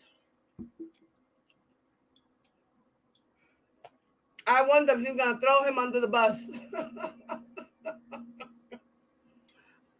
Right, James. No need to pay accusers if he did nothing wrong. Facts. You don't own a company. That's a corporation. Remember the interview Don did? Hey, Missy. What's up, Mama? What's up, Rockin'? What's up, Take? What's up, Nettie Boo Boo? What's up, ladies who came into the building? Remember the interview Don did after walking R. Kelly to the jailhouse and he gave incriminating? Yes, girl. We saw that yesterday. I played it on my live yesterday, girl. He was a mess in that interview. All right. Let me continue. I just had to say that. The vision for Indie Bill was given to me. I had no knowledge of technology. None. I mean, and then I had friends from the industry, all these guys that I knew. Yeah. So I went to them to raise money. I raised like $2.7 million in my seed round from family and friends. And the problem was I didn't know technology. Right, and I was hiring these guys to interpret what I was seeing, and they were ripping my ass off left and right, because it was it takes 20 months to build this application. And I'm like, okay, well, 20 months, how much is it gonna cost? $50,000. And I'm like, okay, well, here's the 50. And 20 months ago past, which they could have built in probably 2 days. But because of my lack of knowledge, I'm trusting what this guy's saying. Yeah. So I felt like after 2 years of developing the thing and I never had a finished product, I'm like, I'm not asking another person for money unless I learn what the hell I'm doing, because they're stealing from me. And I felt bad because I'm asking friends and stuff and telling them I'm gonna get this thing done. And it is, I ain't delivering. So I put myself in technology from the standpoint of I had a responsibility to my shareholders and my team, the people that weren't tech people that was expecting to eat off this thing too, that had dedicated time, energy, and effort. And where can they go and find your application, any indie artist or just anybody in general that's in the business and want to be in control of their own brand, and be social at the same time. Up and coming artists. Yeah. IndieBill.com, INDYBUILD. Because YouTube is taking people down. Yeah. Spotify is taking artists down. I haven't really seen it from iTunes, but I mean they will kind of bury you in their search engine, so it makes it hard for people to search you. And I just think, the more the artists are more in control, the less the world can do to them. Well, it's centralizing things. It cancels cancel culture. Yeah, right. And then it cancels out the whole cancel notion. Because I tell them, cancel your debit card, but you can't cancel me because I own my shit. Right. Right. That's the whole reason why my husband built the app. I own my shit. Don't know. So it's essentially what Chance the Rapper did, and what Prince tried to do years ago when he left Warner Brothers. Prince started educating. Yeah, he people. Dropped his... Every time, one story that I heard, every time that Prince ran into an artist, he always educated them on the importance of owning your IP, owning your master, owning everything. He learned that the hard knock life way. I mean, you know, he didn't have any of it. You know, he didn't own his name. You know, Warner Brothers did. So, and like I said, there's nothing wrong with these. They are an outlet for artists to put their stuff out there. But, you know, the business has changed so much. It's a global industry now, and there has to be new methodologies and things introduced so that people, you know, can bootstrap their own shit, can street perform at this level. So, and it was a global effort. It wasn't just me. I mean, I was the person saying it should do this, it should do that. I linked up with developers around the world. I mean, so I've got people in Bangladesh, I've got Pakistan, India, all doing development, design, and collectively we meet on Zoom or Skype or whatever, and we hash this thing out. I mean, so we have a lot. I mean, the things that I've learned from their culture, just, you know, hearing how the Bollywood operates, a lot of that's in Indieville. So that's why it's, when you saw it, it's like, you can't see where it came from. It's not this ethnic thing that, you know, black people put stuff out. It looks, it was so many. Oh, it's actually pretty. I was like, damn. Right. So legit. It's, and it's free. So that's the greatest thing. And the thing, we'll put links below, because we have a lot of artists. Yeah. I know a lot of artists that want to be in control. And my thing is, like, look at Tory Lanez. Look at the situation. Right. You know, Tory Lanez, as soon as an allegation came out, he didn't even have his day in court. To be able to fight that before they started removing his music and his IP. But if he had already built the machine within himself, which means, guess what? Cancel me all you want, charge me whatever you want. My true this fans check don't come is support still me here. Coming Right. in. Right. And that's essentially that's the issue, because in any situation, there's a strategy, and the strategy starts with attacking the money. That's what the fuel. Whatever's going to fuel the defense, attack. Wait a minute. Don Russell got fans? What? Oh man, I ain't seen none of them. That kill the money off. And that's what happened with Rob. They kept off his money. He didn't have any, but every show and all that we started losing show dates, and anything that we could do to generate money, they attacked that. And he had no place to, and then, if you don't control the platform, then YouTube takes you off, or Spotify takes you off, or SoundCloud takes you off, then that's killing your money. Just like they recently did after his indictment. Yeah, exactly. So they took his YouTube channels down, but they left his music on YouTube Music. Isn't that crazy? Yeah. They get a cut of that. Exactly. Yeah. Exactly. So it looks like we can still search it out. Yeah. Sony didn't drop him. They released him, but they still own his publisher. So they still get paid for it. And then nobody's talking about the overseas money that he's making and overfit. So with any bill, it's a revenue share platform, and it gives money directly to the people. Thank you for reminding us and the government that R. Kelly has money overseas. Thank you. We must investigate this. People who build the platform, and that's the fans. That's the talent, and I think that's where it's just. If I'm tap dancing in the subway, this guy appreciates me. If somebody comes and takes that and takes a percentage who had nothing to do with what I did and his response to what I was doing, that's theft. So if I have fans, 1,000 fans, 100 fans, and they appreciate my music, they should be able to get it directly from me. And that's essentially what I felt like, getting rid of the overpriced middlemen and putting artists in charge of their brands, was important to this business, because too many often you got artists, TLCs, and all these artists that just die broke, don't own shit. Like, why essentially black artists. Yeah. Well, back in the day, it was all of them. Yeah. I mean, we just ain't interested in their stories. You know what I mean? So they get shafted too. The bottom line is green. I'll give a damn what the person, So, but me sitting and seeing that, it was like, this is just, Sony's perfect. The police department is perfect, but people who work for those companies have fucked up agendas, and they use. It's not officer. It's the name on the other side that did some fucked up shit that wronged you. He's the one that did the wrong. So. And they do it in the name of police, or they do it in the name of Sony. So to me, it started for me in a house similar to this one. My mom put the tap shoes on me. We went downstairs. I tapped, and I saw him put the money in my hat. I picked it up and I put it in my pocket. It's just as simple as that. If I wanted to break bread with somebody, he'd go a few dollars. That's how it should be. That's the natural, organic nature of business. Should be that simple. When you start pushing somebody layers, and you got a label, and you got an ASCAP, you got this, you got a manager, you got a road manager, and the artist is here. He at the bottom of the top, but everything happened because of him. So it's like, that's backwards as hell. That's ass backwards. Who created that? Like, if I need somebody to do something for me, let me pay him to do it. I don't want to say, like, for the record, you don't do interviews. I don't. You don't. And I had to pull teeth, nail, hair, everything to get you to come on camera because essentially a lie on challenge becomes the truth. Mm-hmm.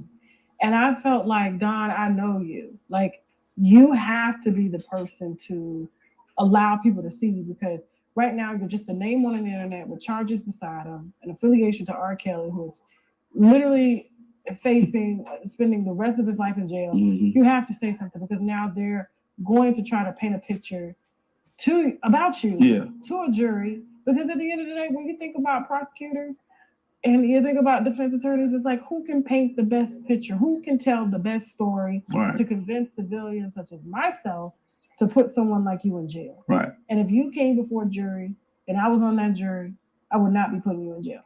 And that's thank you. You know, I do want to thank you for that. It was my decision to do it, although I've been advised to, not to. I've never been doing this for popularity. If that was the case, I'd still be tap dancing. But one, he's a brother. It's like a soldier on the battlefield. If you can walk, he needs to be up on your shoulders. So that's how I feel about the situation with Rob. But then in regards to me, I'm sitting here listening to them telling me to be quiet, don't do this, but yet CNN puts out an article about I'm cooperating with this person, I'm doing that. Of course, it destroys all of my deals that's on the table, and because now these people are investigating, looking into me, and they seeing this shit, cooperation, mugshot from when I got pulled over for driving without a license, They didn't put the mugshot like I just got released. I was stalking and kidnapping. I just got a ticket for driving too fast and no insurance and no license. I ain't no criminal. So they're like, why you take a mugshot then? Because that's what Georgia does. Right. Put over there, snap your picture, smile for the camera. So I got approached by the big, CNNs and all, and I seen it on NBC. To me, that timing was off. It's like, you want me to talk after he's been convicted. I can't help him now. Mm-hmm. I'm not gonna say to help his circumstances, and it's more in a position of, making it a fair fight. Like shit, y'all. It's like that scene in Gladiator when he was going up to fight the dude at the end and he stabbed him in the side real quick and covered him back up. Why do you want that advantage? Y'all already U.S. government. You work for the government. You don't need no grander advantage than that. Like, let the man fight on his feet, period. So when I saw the way that I'm this guy I got companies that we bring kids every summer in and, put them through training courses. I pay for all that shit. Been doing it for years. I've hosted, the giving goes beyond what I could imagine. Like my company, I'm always the last person to get paid. I make sure everybody else is straight first, and anybody that's worked for me can say that. Like me and my mom, who was in our startup phase, we would be like, shit, we got barely enough for both of us to get on this train. I mean, you go and catch it and I'm gonna just chill at the office tonight. It was that kind of shit with me. So for them to paint this picture like, he's just, and I'm like, I'm not Robert. I'm not shutting the fuck up. Hell no. And I thought about it. Media is gonna take this shit, cut and place what they won't wear, and before I know it, I'm gonna be in there saying, yeah, he did it, and I fucked him. No. So I went back when I thought about when you reached out. I was like, she gotta say she's sorry face to face. So I said, bring your ass to Chicago. We are in Chicago. How far are we from O-Block? From O-Block. I don't even know what that is.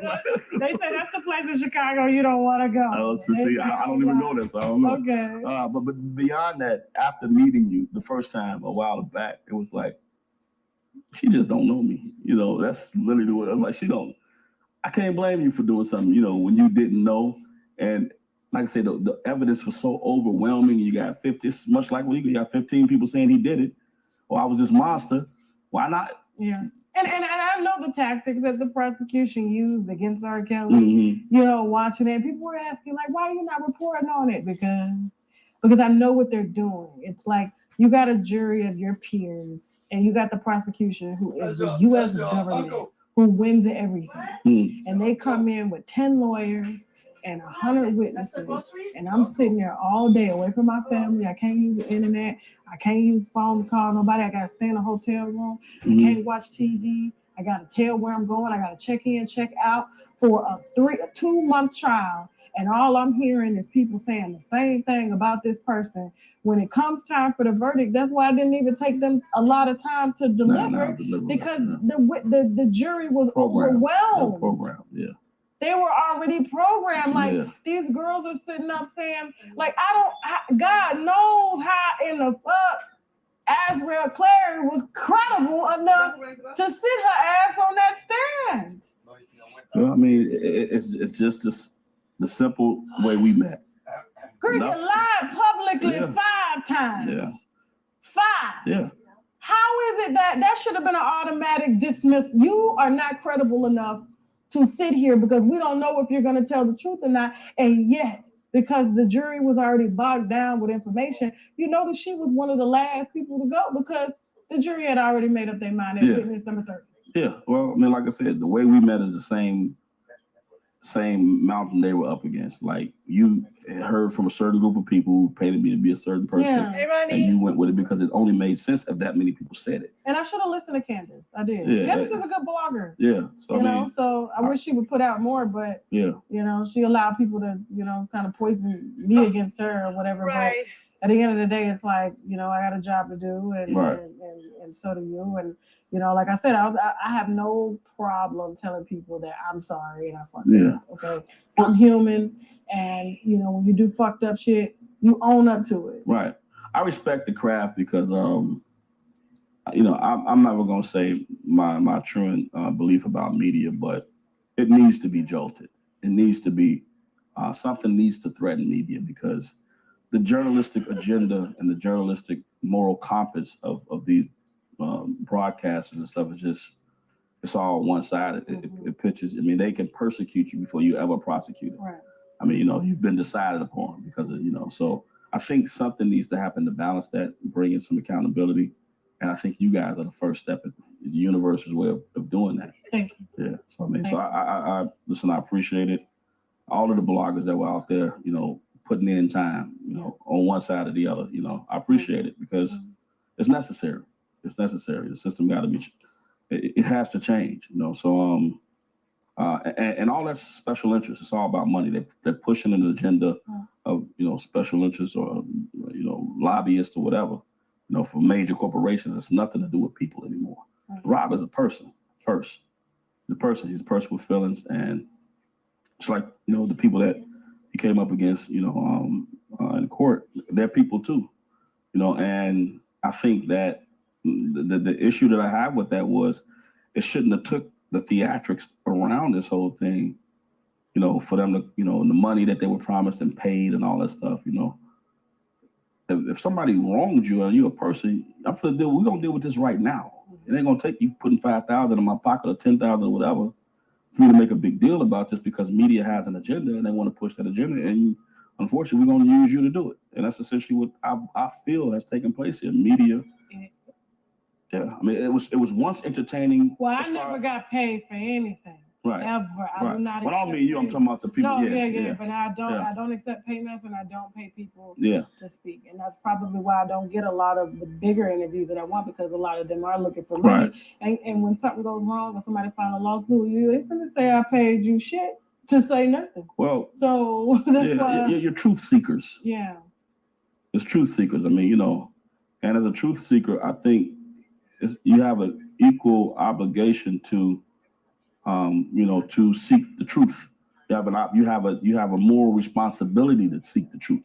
You're here because you sought the truth, and we're sitting down talking because of what you was in search of. You didn't just when things didn't sound right, you would be the Call of Duty, and you were sitting in here talking. I've left Atlanta in search of the real truth. And so I applaud you. Which is only right. And he's lying.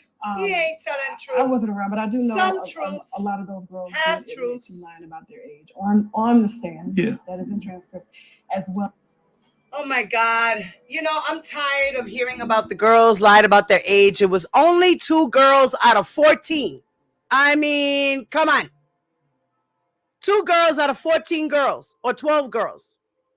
I think 12 or 14 girls. Only 2 of them lied about their ages. And then when they told him the truth, he still kept them around. So what the fuck? Who cares about that? And I'm going to put the link to the video in the chat so you guys can follow. Go like the video if you didn't see it. Go check it out in its entirety if you want to. Okay. We're going to get ready to read the other document. That's what y'all came here for. So, okay, let me set it up here.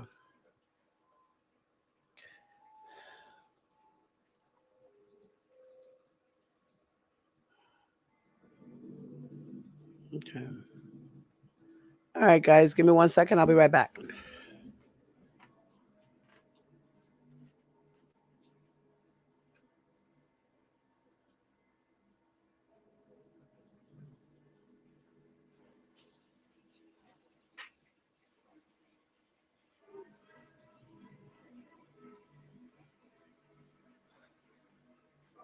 Oh, did you tell Mom about the money you sent her? No. How you do that? Can you please call my mom and let her know? Hello? Oh, God.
All right, guys, I'm back. I'm sorry about that.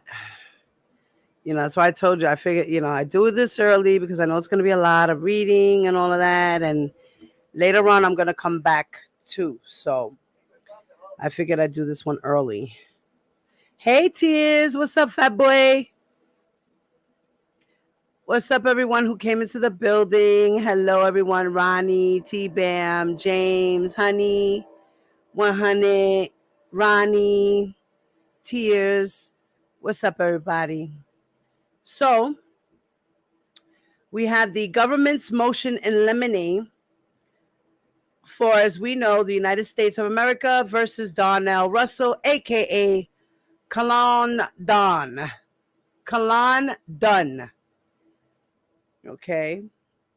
And this was written by Damian Williams, who was the United States Attorney for the Southern District of New York. Okay, I'm not going to do all that. It's unnecessary.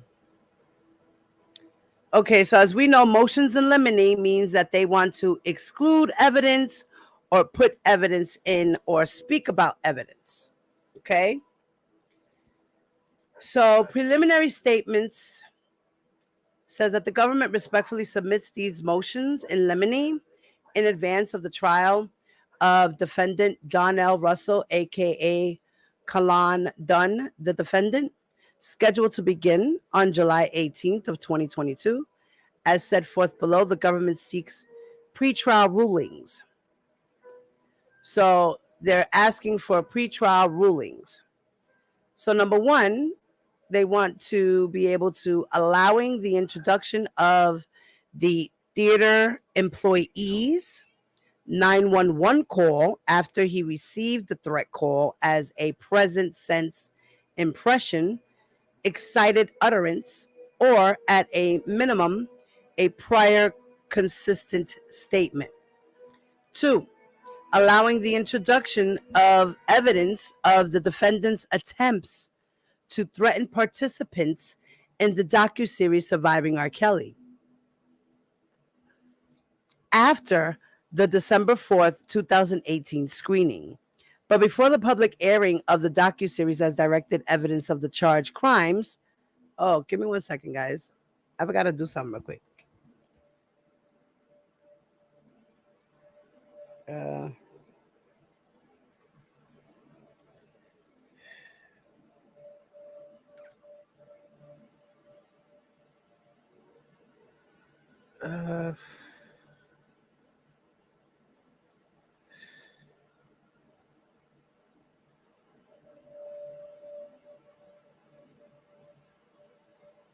Look for the proper document.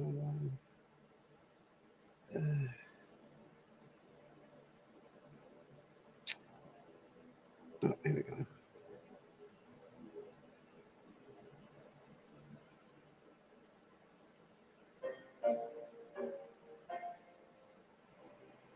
Okay.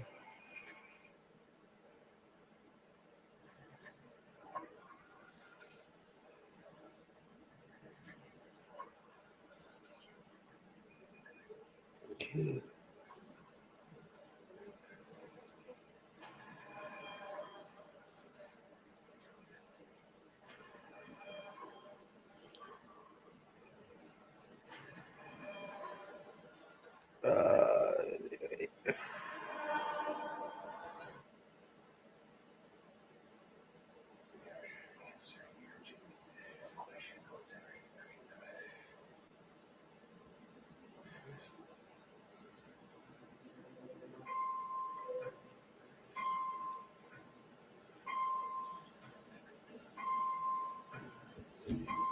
Okay.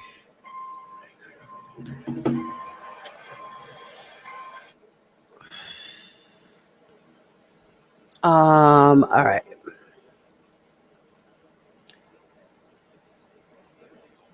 I just Welcome to the world. There's something different about the way you think. I think I want to be free. Are you free? What if you can't tell? Does it matter? This place is one thing to the guests, another thing to the shareholders, and something completely different to management. You said the trip was about welcoming me to the family. This is business. We're their family.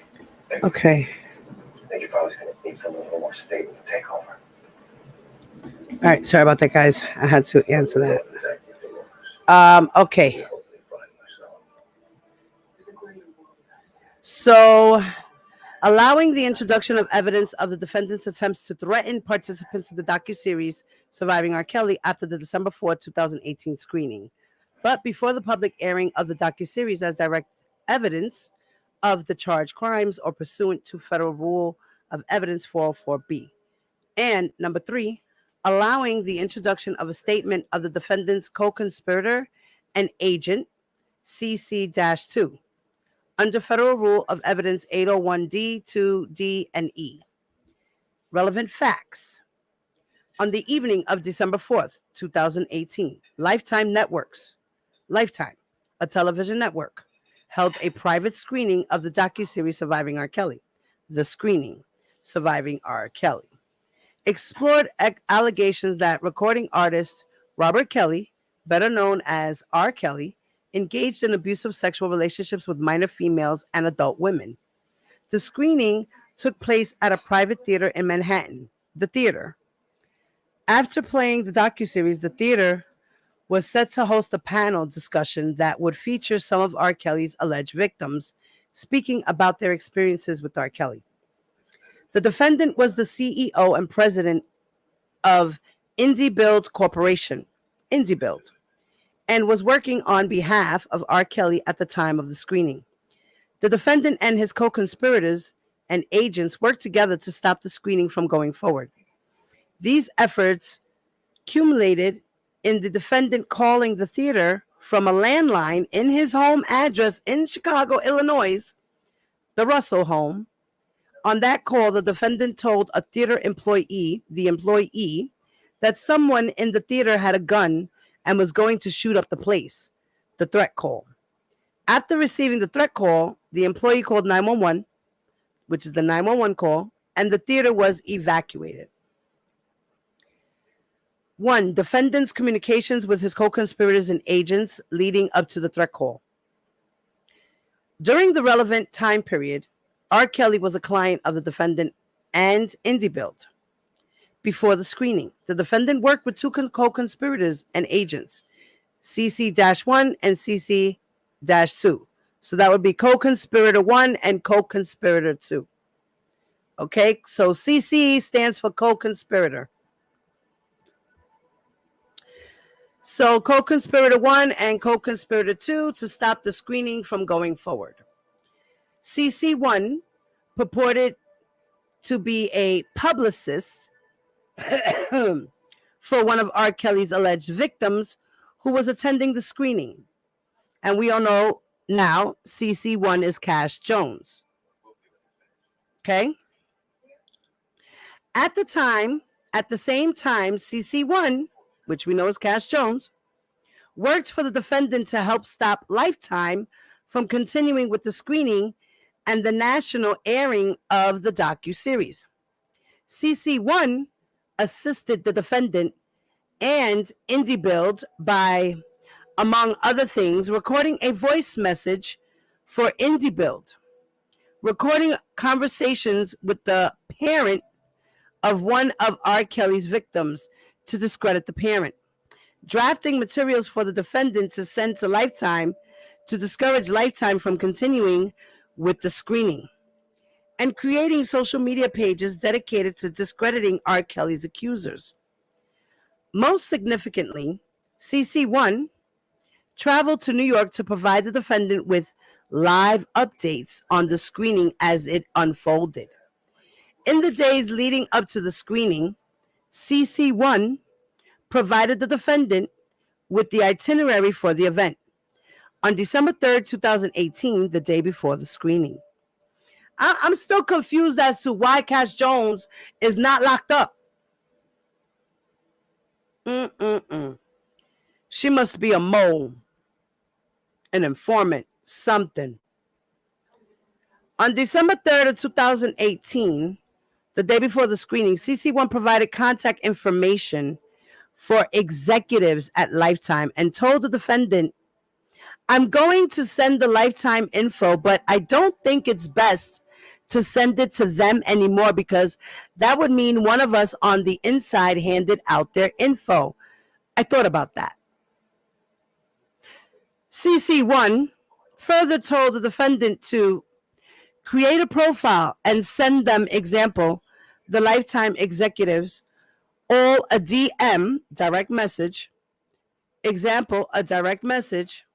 CC1 and the defendant coordinated how CC1 would report on the screening. For example, CC1 told the defendant that she was going to try to attend a dinner with the alleged victims on the night before the screening. The defendant told CC1 to stay out of sight if you're not invited. Too risky. If you aren't allowed to go to meeting, we have to change the narrative of what takes place in the meeting. Cash Jones, I want you on my channel. If you could please reach out to me, that would be awesome. I would love to find out why you're not arrested.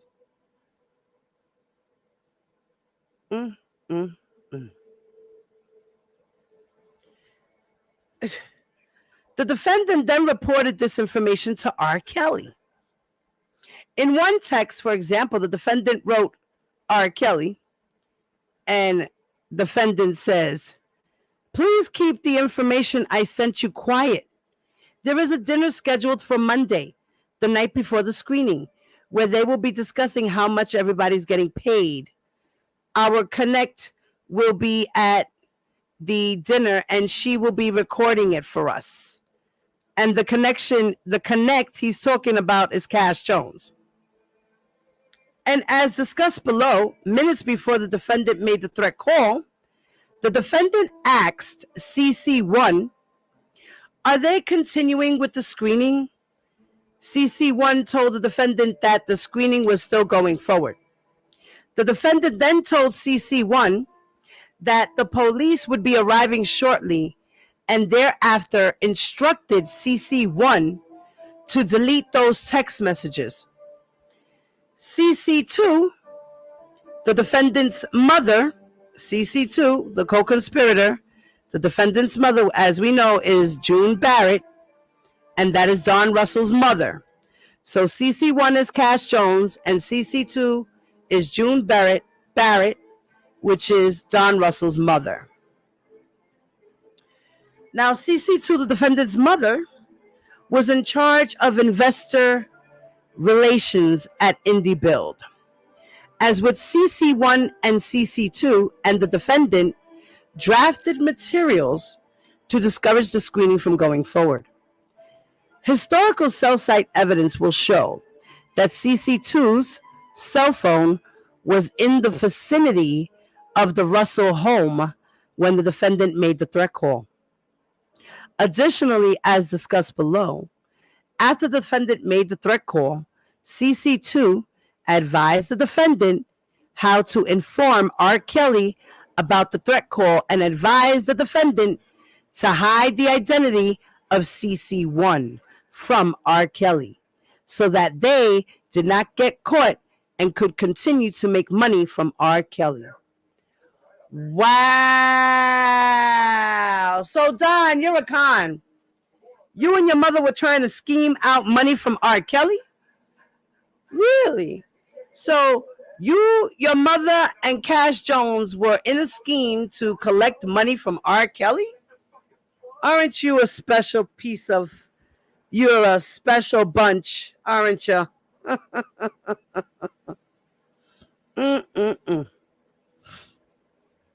2, the defendant used a fake ID to discourage Lifetime from continuing with the screening and to intimidate victims. Oh, he used a fake ID? Okay. On the day of the screening, the defendant created an email account under the name Kalan Dunn and purported to be the lead investigator for R. Kelly. Using that email address, the defendant sent to representatives from A&E, the company that owns Lifetime, a PowerPoint presentation of allegedly derogatory information of the victims in the docuseries. Are you kidding me? He made a PowerPoint presentation?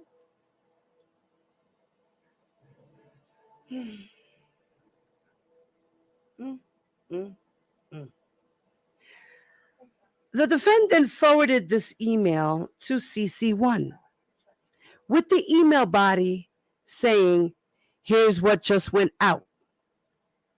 That same day, the defendant sent a Facebook message to one of R. Kelly's alleged victims, which stated in substance and in part, "I've been retained by Mr. Kelly's advisors to investigate all the accusations that are threatening his career. We have convincing, legitimable,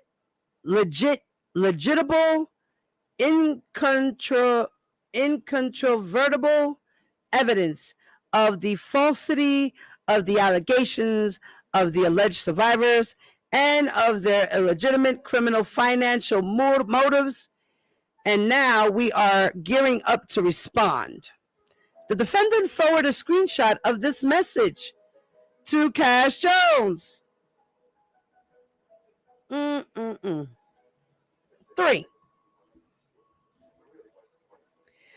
The defendant placed the threat call from the Russell home. Throughout the day of the screening, the defendant communicated with the theater and attempted to convince the theater to stop the screening.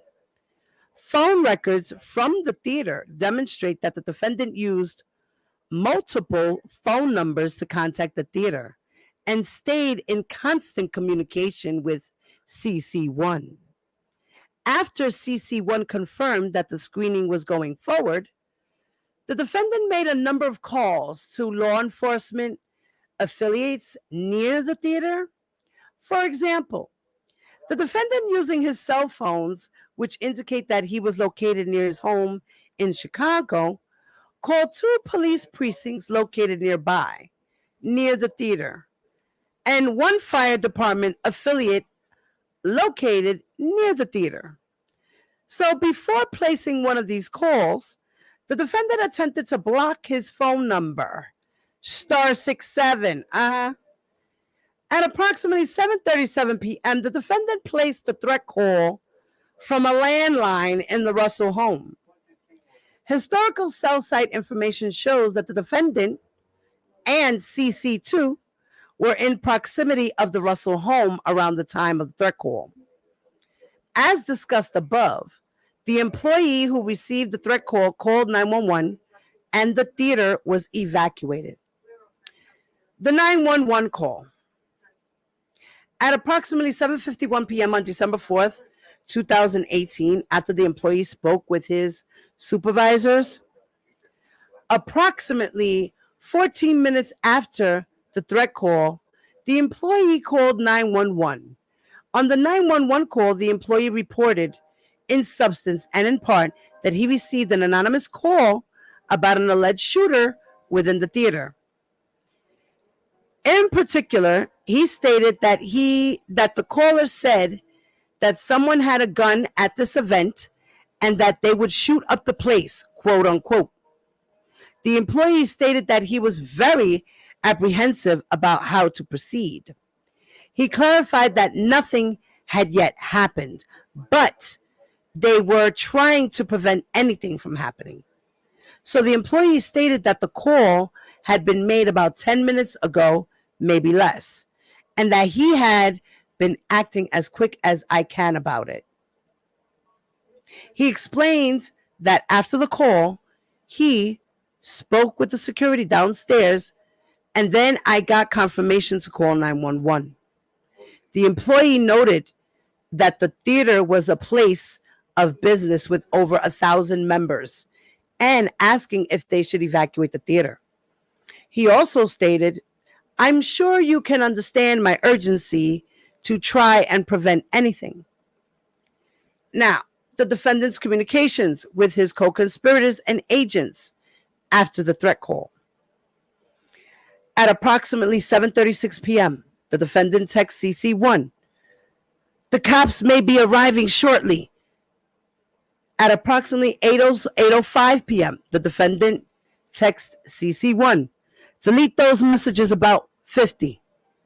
Later that evening, CC2 texts the defendant. Be humble if you talk to Rob because you made another move without checking with him first. Even though it was for his benefit, he might not approve of your actions.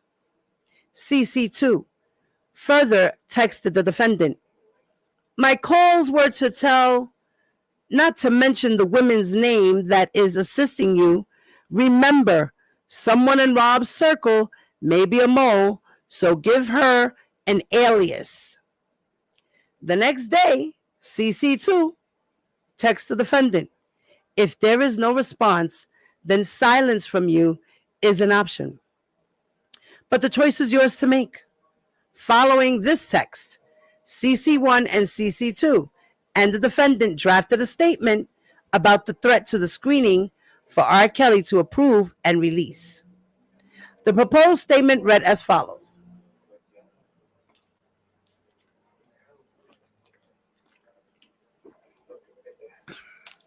The incident which took place at the recent Lifetime screening was most unfortunate, and we empathize with anyone who was affected by it.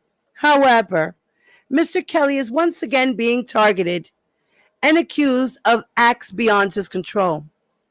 For months, we have watched as his name has been slandered, and women he once cared for deeply, as well as his family, have attempted to assassinate his character for their own financial gain. As Mr. Kelly's team, we have urged him to speak up, but due to his selfless nature, good moral character, and out of the love and respect he's had for his family and these women, especially his ex-wife and mother of his children, he has not wanted to retaliate. But everyone has their limits. For the record, Mr. Kelly, the artist, will never be muted. And now, Robert S. Kelly, the man, will no longer be silenced. The truth will be revealed. Time's up. Oh, God, he was so dramatic. Get the fuck out of here. Then the mother, CC2, June Barrett, a.k.a. known as Don Russell's mom, she's CC2. CC2 informed the defendant. He, R. Kelly, had me forward the statement to him so he can edit it. He's probably going to change the last sentence. CC1, Cash Jones, then emailed the defendant. Did you get this statement approved or was it too much? The defendant responded, R. Kelly wants to change the last sentence. R. Kelly, like everything else. The defendant then texts CC1. Damn, I see I got this one wrong. To which CC1 responded, someone who's passionate about genuinely helping could never be the wrong, but I digress. At the same time of this conversation, CC1 informed the defendant that CC1 had brought the survivingthelies.com domain and made the IG Instagram page. In the days following the threat call, so now we know that Cash Jones and Don Russell were the ones who did the Surviving Lies page. In the days following the threat call, the defendant texted R. Kelly about receiving payments for Indie Bill's work for R. Kelly. Specifically, the defendant texted R. Kelly in substance and in part. And he says, there's a lot that both me and CC2 need to accomplish for you and Indie Bill this week. I need funds to get them done. The defendant also tried to arrange a call between R. Kelly and investors in Indie Build. See, so he was trying to help R. Kelly just so he can get money from R. Kelly for his own personal gains. But yet, Don Russell's sitting out here accusing and talking shit about how everybody else wants money from him. But yet, here he is wanting the same exact thing. Sit your fat ass down, you tap dancing fool. Get the fuck out of here. You're going to jail forever, too. I don't know how many years your charges are, but I hope they're at least 5 years. Further, in March of 2019, the defendant and CC1, and Cash Jones, your ass needs to be sitting there with him, and CC1 worked together to create a competing documentary on R. Kelly's behalf. The defendant circulated an agenda for the meeting to CC1. That agenda explained that Dr. Donnell Russell, the defendant, would be paid a fixer/producing fee for facilitating access to the story, and that CC1 would act as a credited writer, PR, reviewing questions and staff statements prior to and during filming. CC2's communications with CC1 after CC1 receives a subpoena. Well, what do you know, guys? Cash Jones was subpoenaed. And the mother communicated with her after she received her subpoena. Ain't that special? Now, on July 24th, 2019, and that's just a couple of weeks after he got locked up. He got locked up on the 19th. The 24th was only a week later.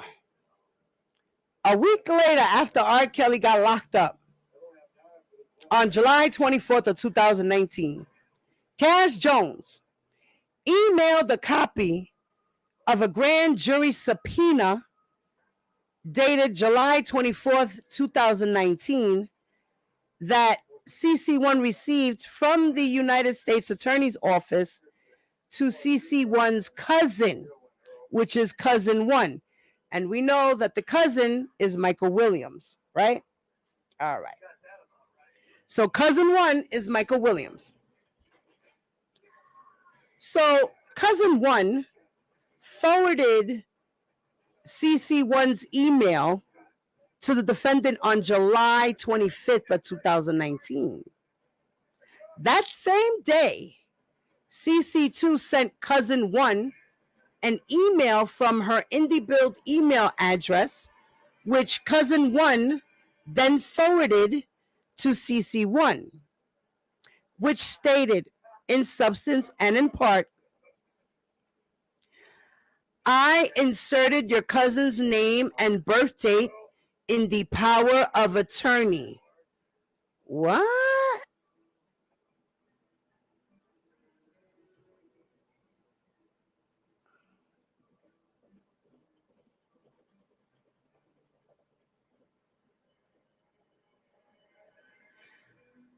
So,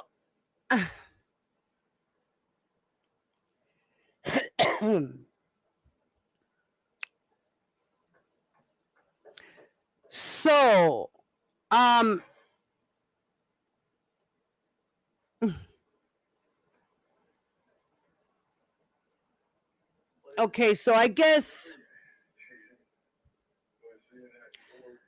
Cash Jones was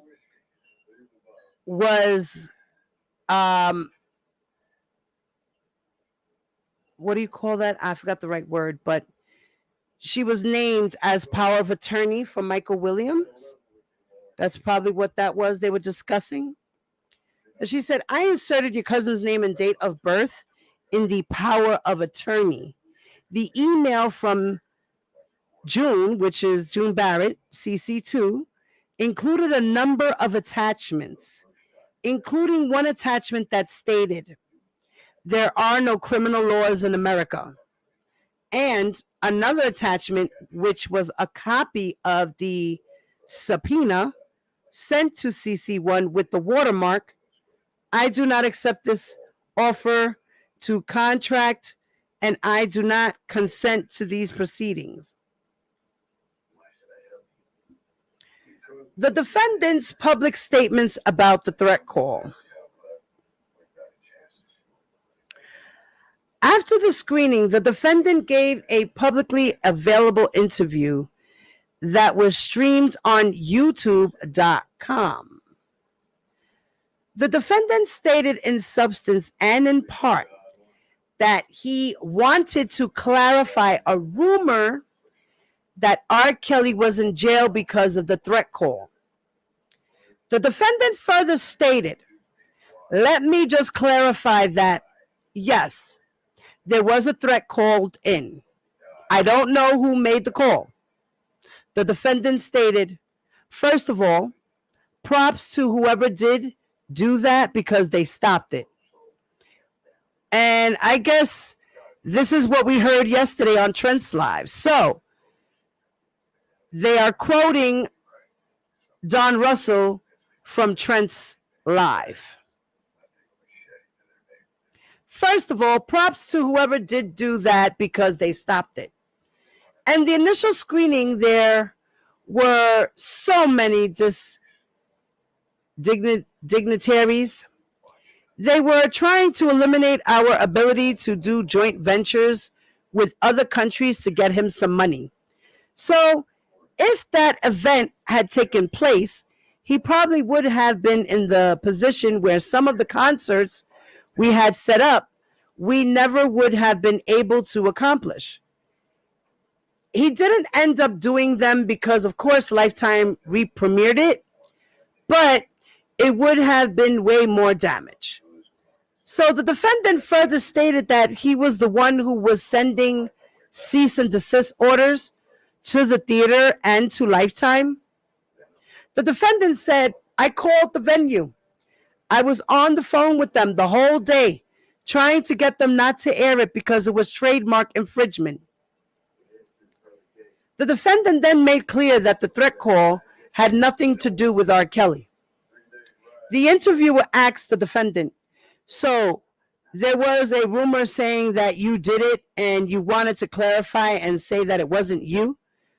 The defendant responded, "No, there is a rumor that's what is keeping R. Kelly from getting bail in New York, which is bullshit."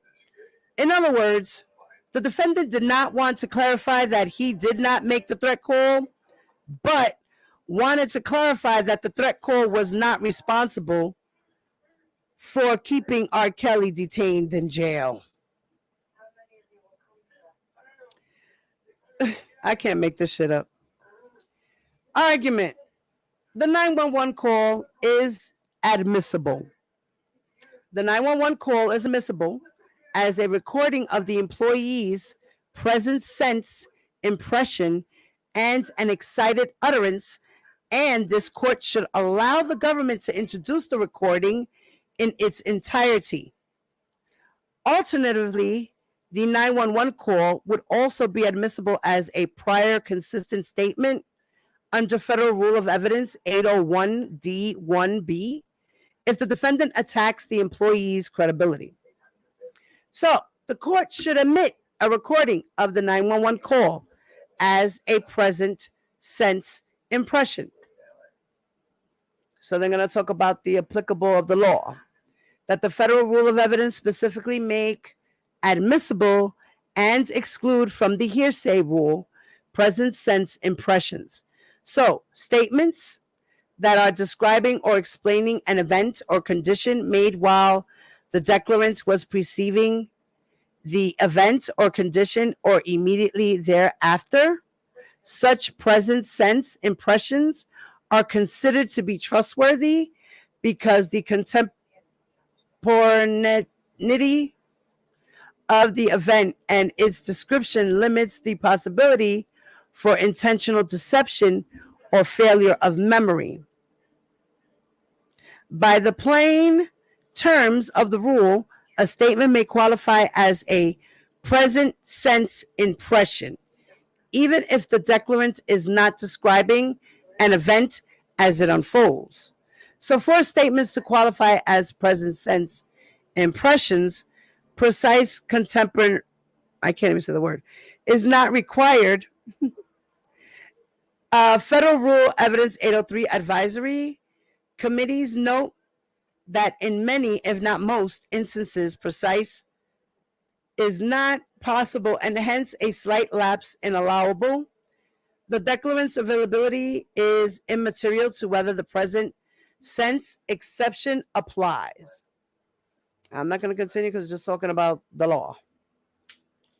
All right.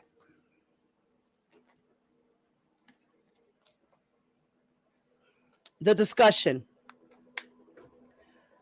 It is clear from the 911 call itself, including the contents of the 911 call, that the 911 call was made 14 minutes after the employee received the threat call. Indeed, the employee stated that the threat call had been made about 10 minutes ago, maybe less, and that he had been acting as quick as I can about it. As set forth above, Rule 803.1 requires only that the present sense impression be made immediately thereafter, the event or condition described, and precise contemporaneity is not required. Moreover, the call was obviously an effort to inform police about events that just transpired so that they might address the situation. The employee asked during the 911 call if they should evacuate the theater, noting his urgency to try and prevent anything from happening. The 911 call thus fits well within the present sense impression hearsay exception, and the employee's statements are admissible for their truth. The government respectfully requests that the recording of the 911 call be admitted accordingly. The court should admit a recording of the 911 call as an exciting utterance, applicable law. Under Rule 803 of the Federal Rules of Evidence, the normal bar on hearsay testimony does not apply to a statement relating to a startling event or condition made while the declarant was under the stress of excitement caused by the event or condition. So excited utterances are admissible because such statements are made under circumstances that eliminate the possibility of fabrication, coaching, or confabulation, and therefore the circumstances surrounding the making of the statement provide sufficient assurance that the statement is trustworthy and cross-examination would be superfluous. In other words, the excitement of the event limits the declarant's capacity to fabricate a statement and thereby offers some guarantee of its reliability. Okay. The discussion. The 911 call fits within the excited utterance hearsay exception. That is, 1, there was a startling event, example, the threat call. 2, the statements were made under the stress of that startling event. And 3, the employee's statements during the 911 call relate to the threat call. The employee reported that he received the call while working, that someone had a gun at this event, and they would shoot up the place, quote unquote. Now, holding the statements made during 911 call as an incident was escalating toward violence were admissible as present sense impression and excited utterance.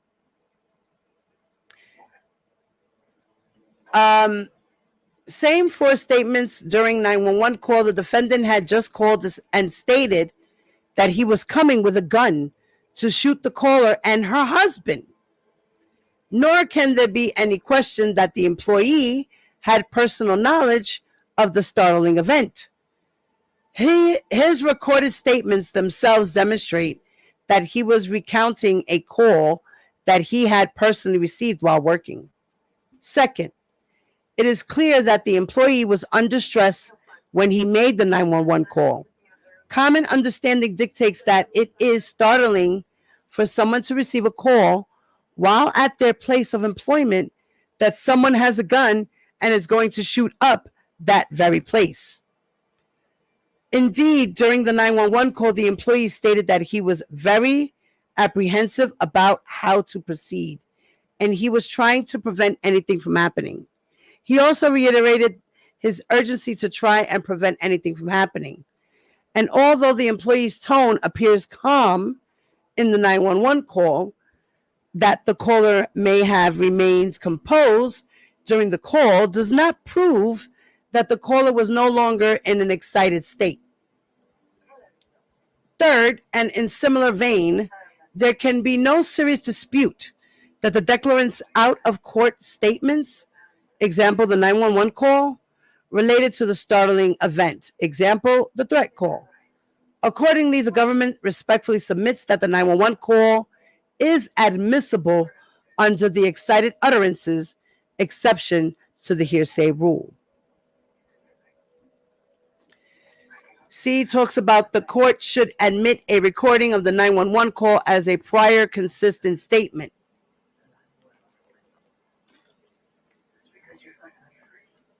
If the defense challenges the employee's credibility.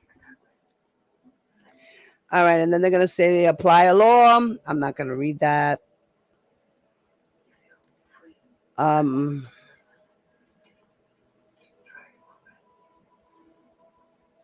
Okay, so here it's discussing why the 911 call could be admissible as a prior consistent statement. And if the defendant seeks to attack the employee's credibility. So the government expects the employee to testify about receiving the threat call, what was said during that call, and the steps he took upon receipt of the call, including placing the 911 call. To the extent the defendant challenges the credibility of the employee, whether in opening statements or on cross-examination, the government intends to introduce a recording of the 911 call as a prior consistent statement.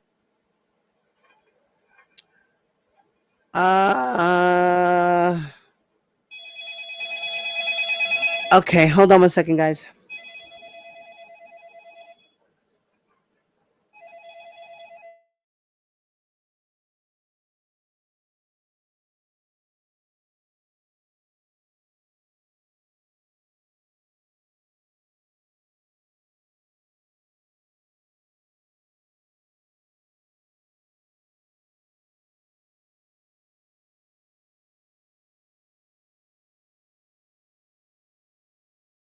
Okay, guys, I'm gonna pause for a moment. My groceries just came, so give me a moment, okay?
Okay, guys, I'm back. Whew. I did a grocery yesterday, but I did another one today because I forgot some stuff, and I still forgot the damn bacon. I cannot. Oh, brother. So I'm gonna have to get something tomorrow. All right.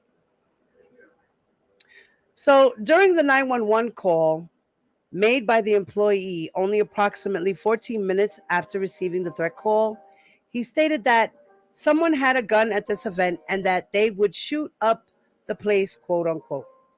If the defense attacks the employee's credibility on the grounds such as his consistency, mistake, or faulty memory, the government is entitled to rehabilitate the employee through his prior consistent statements.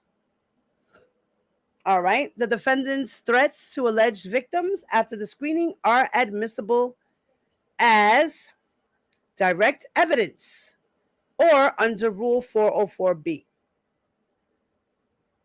So the background is the government expects to offer evidence that in the days following the threat call and leading up to the national televising of Surviving R. Kelly on January 3rd, 2019, the defendant continued to attempt to intimidate victims. For example, on December 21st of 2018, the defendant used Kalan Dunn email account to send another alleged victim of R. Kelly an email with the subject, "Your only warning," and attached an exhibit that referred to the recipient as a lifelong criminal who has been arrested and convicted of several crimes.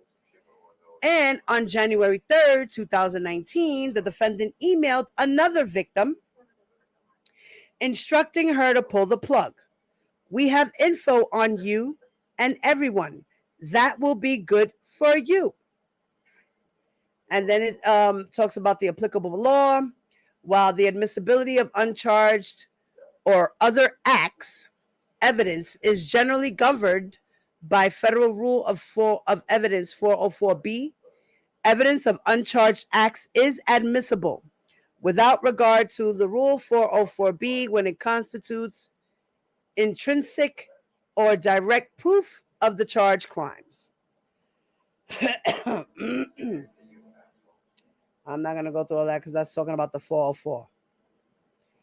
Then the discussion says that the court should admit the defendant's threats after the screening as direct evidence or under Rule 404B. The defendant's threats to the participants in Surviving R. Kelly after the screening but before its public airing on January 3rd, 2019 are inextricably intertwined with the charged offenses that were committed by the defendant. These threats are therefore not other acts evidence, which is under Rule 404B, but rather direct evidence of the charged crimes. Okay. The defendant's threats after the screening are also direct evidence of the defendant's motive, intent, and identity under Rule 404B.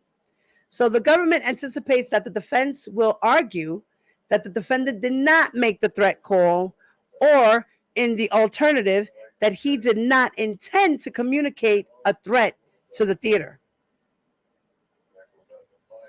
The defendant's subsequent threats to participants in the docuseries directly rebut these arguments because they demonstrate the defendant's motivation to make the threat call, to stop the docuseries from being played at the theater, and the victims attending the screening from speaking.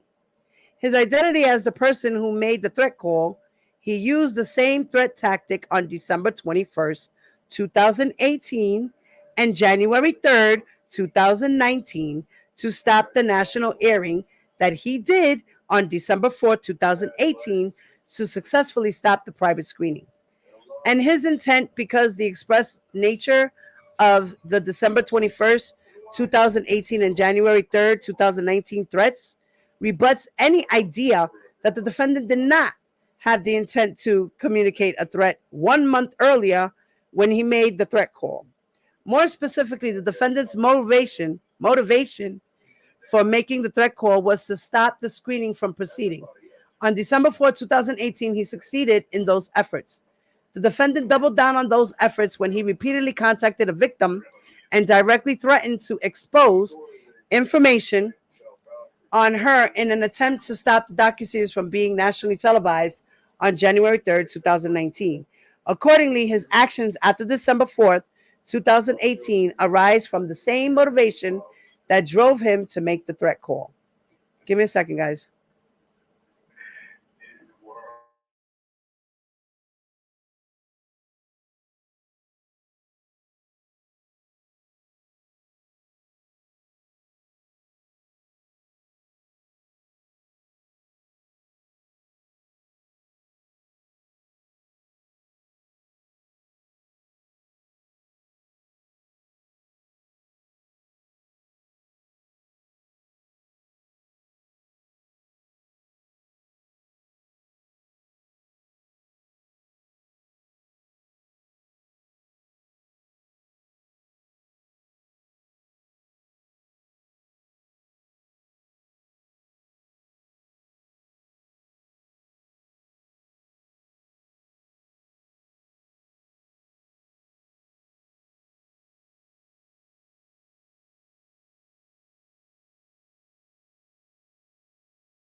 All right, I'm going to take you guys out with this one thing, okay?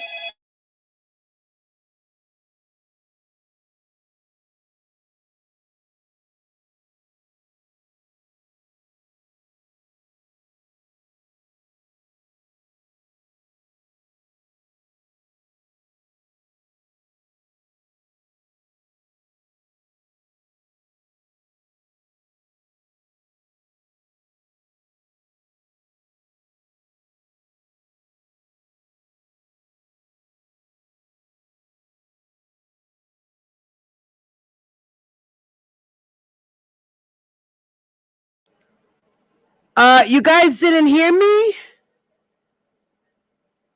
Oh, yeah, I said hold on. Yeah, I'm good now, guys.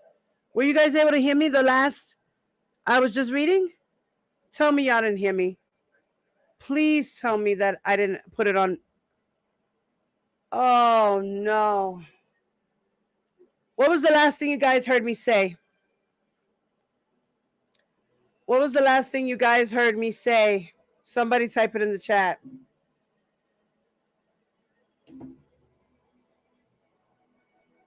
No, we didn't. Oh, my God.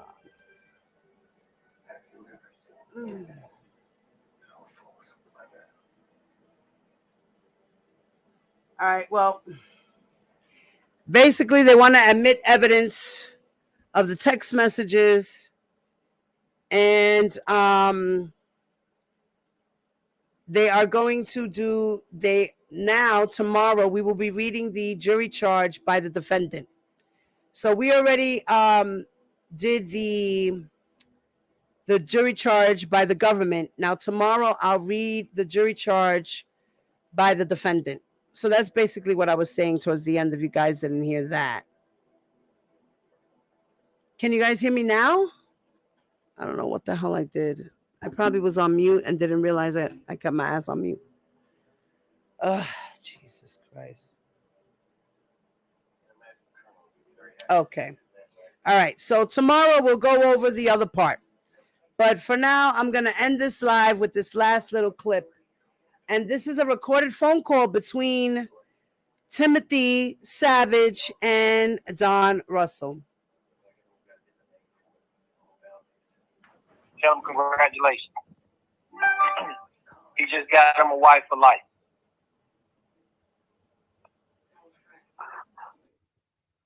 You should talk to TMZ and just tell him you was hoodwinked. Tell him congratulations. He just got him a wife for life.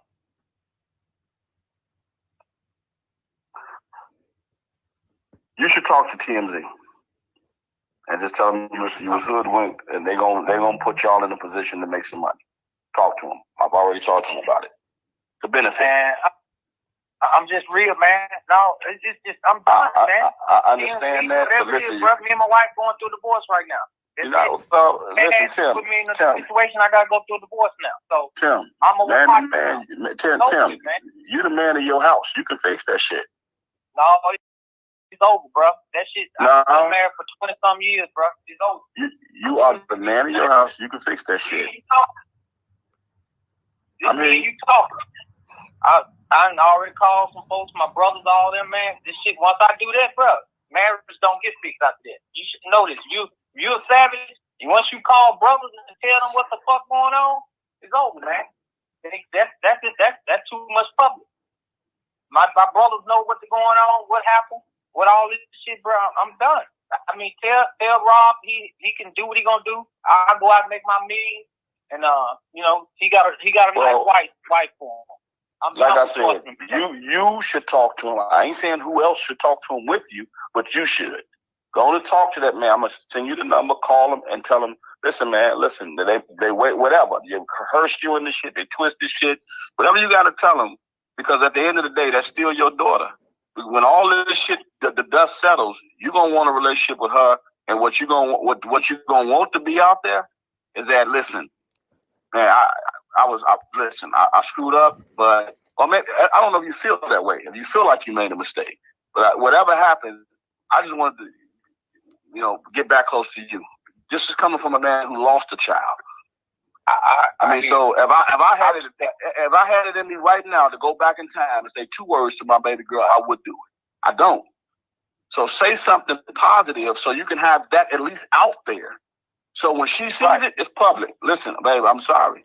You know, I did try to make it. I'm talking about when you laying up there and she's standing over you at the end of your days. You want her to know that, goddamn it, I made a mistake. I'm sorry, and I wanted to fix this.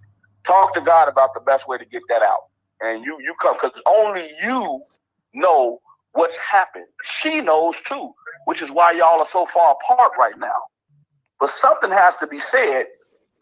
If you are realizing this thing is falling apart, it's not going the way everybody expected it to go, something has to be said. Because I've got a million fucking fans that when they start hearing this shit, like I told you, I promise you I won't put your ass in this. If you're going out there and you say something, you gotta rescind some of the stuff. Not everything. Just go say something positive. Baby girl, I support you. If you with that man and that's your choice, we love you and I hope the best for you. And then go and talk to my man over at TMZ or whoever you need to talk to. They're gonna put some money in your how that's affecting your family. And this whole thing with Lifetime was some bullshit. They know them bitches is lying. You gotta say that shit. When you say that, guess what? It's out there. Right now, all that other stuff is out there. Put that out there so when your daughter can see it and she come up to you one day, Dad, why you do that? I was hoodwinked, just bamboozled, whatever. But at least it's out there that you had something on the other side. Clary's already done that. I have that already from him. And you can call him and verify that shit. It's on you now. You got to do that. It's a lot of things that transpire. Huh? I promise you on everything. Why the fuck? I'm talking. You ain't talking shit. It's like I'm directing you. I'm not taping it, but bro, I told you, I don't play that shit, man. I don't play none of that. I'm not taping your calls. I told you it's a family courtesy. I'm not doing any of that shit. I don't want this shit to exist. We got big deals we working on outside of this shit, and it's hampering with those deals. I'm not making no money calling you. Ain't no motherfucking body else. That's my man. We got deals going on that he appreciates, that I appreciate, that my investors appreciate, and this shit is fucking it up. So I'm talking on the fact of let's get this shit over with so we can get on to some real business. Fuck all this bullshit. So I'm giving you a call, man, and you called me, but last night was man-to-man, me calling you, talking to you and your family, because it could get real ugly if this shit comes out. It's already ugly, bro. I'm finna go through it. Yeah, I know, but you don't want it to get worse. Tim, don't let it get worse, is all I'm telling you. So go on, just listen, I'm not instructing you. Sit down, pray on it. Pray on it. Pray on that shit. And if you feel like what I'm saying has some value to it, put something out there that says, listen, I'm accepting the fact that this shit could go completely wrong, and I don't want to be the last thing before it go wrong is I'm on one side of the fence, because that's going to look fucked up on me. Last night, man, I said, if Rob want to get some help, she want to get some help. I said it on the blog last night. They don't need help based on the way they living, bro. I seen that shit. Listen, New Year's Eve, I was with them. They don't need no help. They're enjoying their motherfucking self. But right now, you the angry father that's mad because your daughter dating this older man and you attacking her man. That's how that shit going. And that's how they looking at it. And they fighting back. Hey, she don't need me at this point, man. She got wrong. She don't need you, but she wants you. No, you wrong. She don't. Right at this particular point, she does need her father. I don't give a fuck with nobody. That's her man, but she needs her father. But her father's against her right now. That's how she feels. I'm not against her, bro. I'm done with it. That's what she feels. No, you ain't done. That's your daughter. She your daughter forever. Tim, that's your daughter till the day you die and she die. So you have to put something out there saying that, listen, I wasn't totally with that shit. Whatever. However you feel like saying it. She needs to hear that. So if that day comes when y'all sitting face to face, baby girl, I'm sorry. You can at least say that. And it's not because you're sorry because the shit fell and crumbled on you. It's because I realized before that shit came out that was wrong. I should have never got in that shit. Period. I mean, so I'm giving you something. You take it if you want. Take it not. What we have on our side is going to, listen, I'm not threatening you. But we have to make sure we protect our interests on this side. Understand that. So we got everything. This ain't no average motherfucking Joe from the west side of Chicago. This is the fucking king. He's a fucking legend. We got what we need to protect him with. So I'm giving you this as a family fucking dude. I ain't talking to nobody else like this. You and Clary are the only two that I'm talking to because why? That man loved them girls and they got a relationship that I don't fucking understand, but they got one. I don't get it, but they got it. So I'm respecting their situation and what I've seen with my own fucking eyes. And I'm not trying to put nothing out there that's going to have you and your family fucked up or Clary and his family fucked up. We do have it, though. And we got them young girls ready to go public, too. So think about this shit, man. You can play this shit back to the very beginning. You only understand. I don't know what happened in the beginning. You know that the girls know and Rob is involved. And I'm protecting Rob's interests. That's it.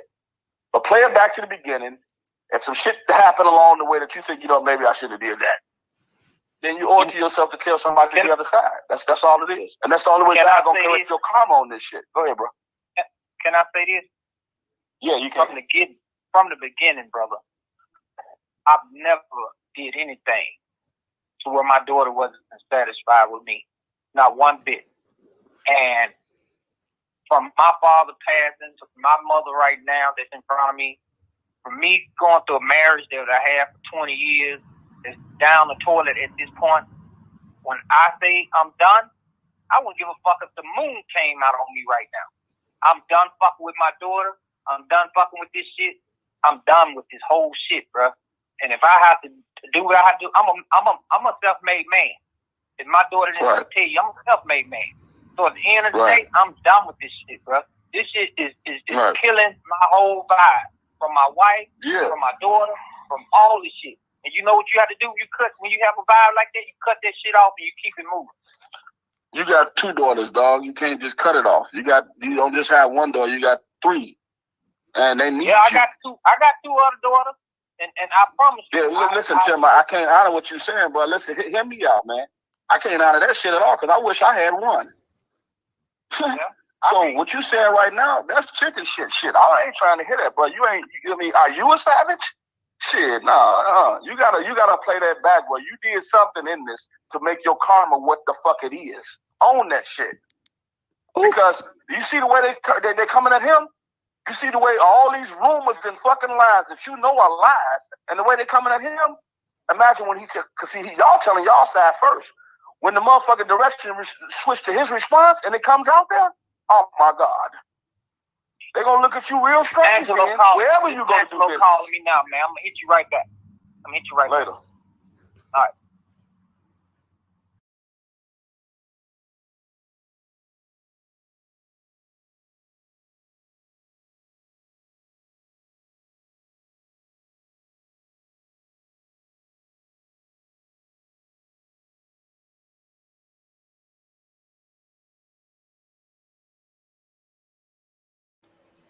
Yep, the circle of criminals. Yep.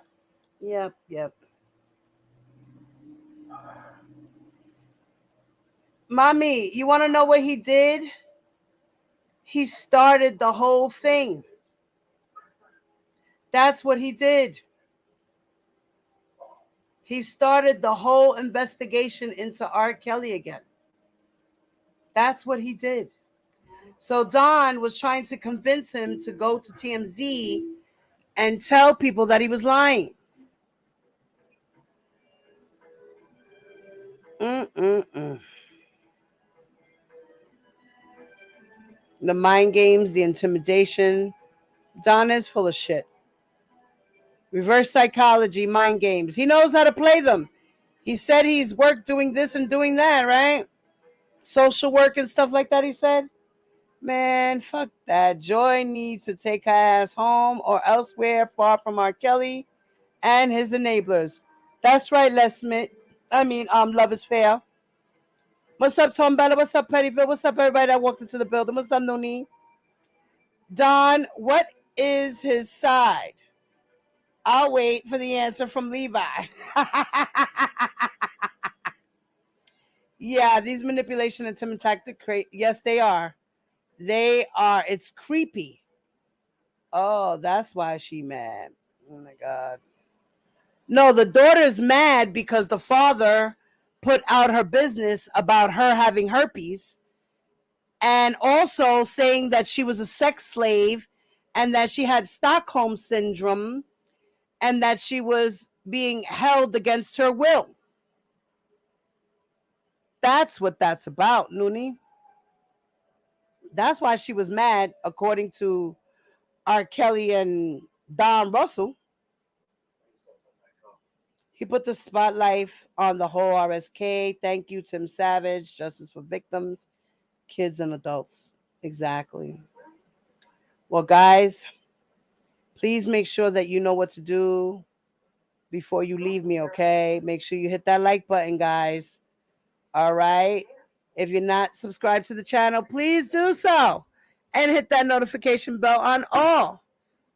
And if you are going to leave a comment and you're watching the replay, please make sure your comments are respectful so they won't get deleted. And we can have a conversation in the comments section. And for those who would like to donate for the transcripts for the Chicago trial, you can donate to my PayPal, Diva Divine Light.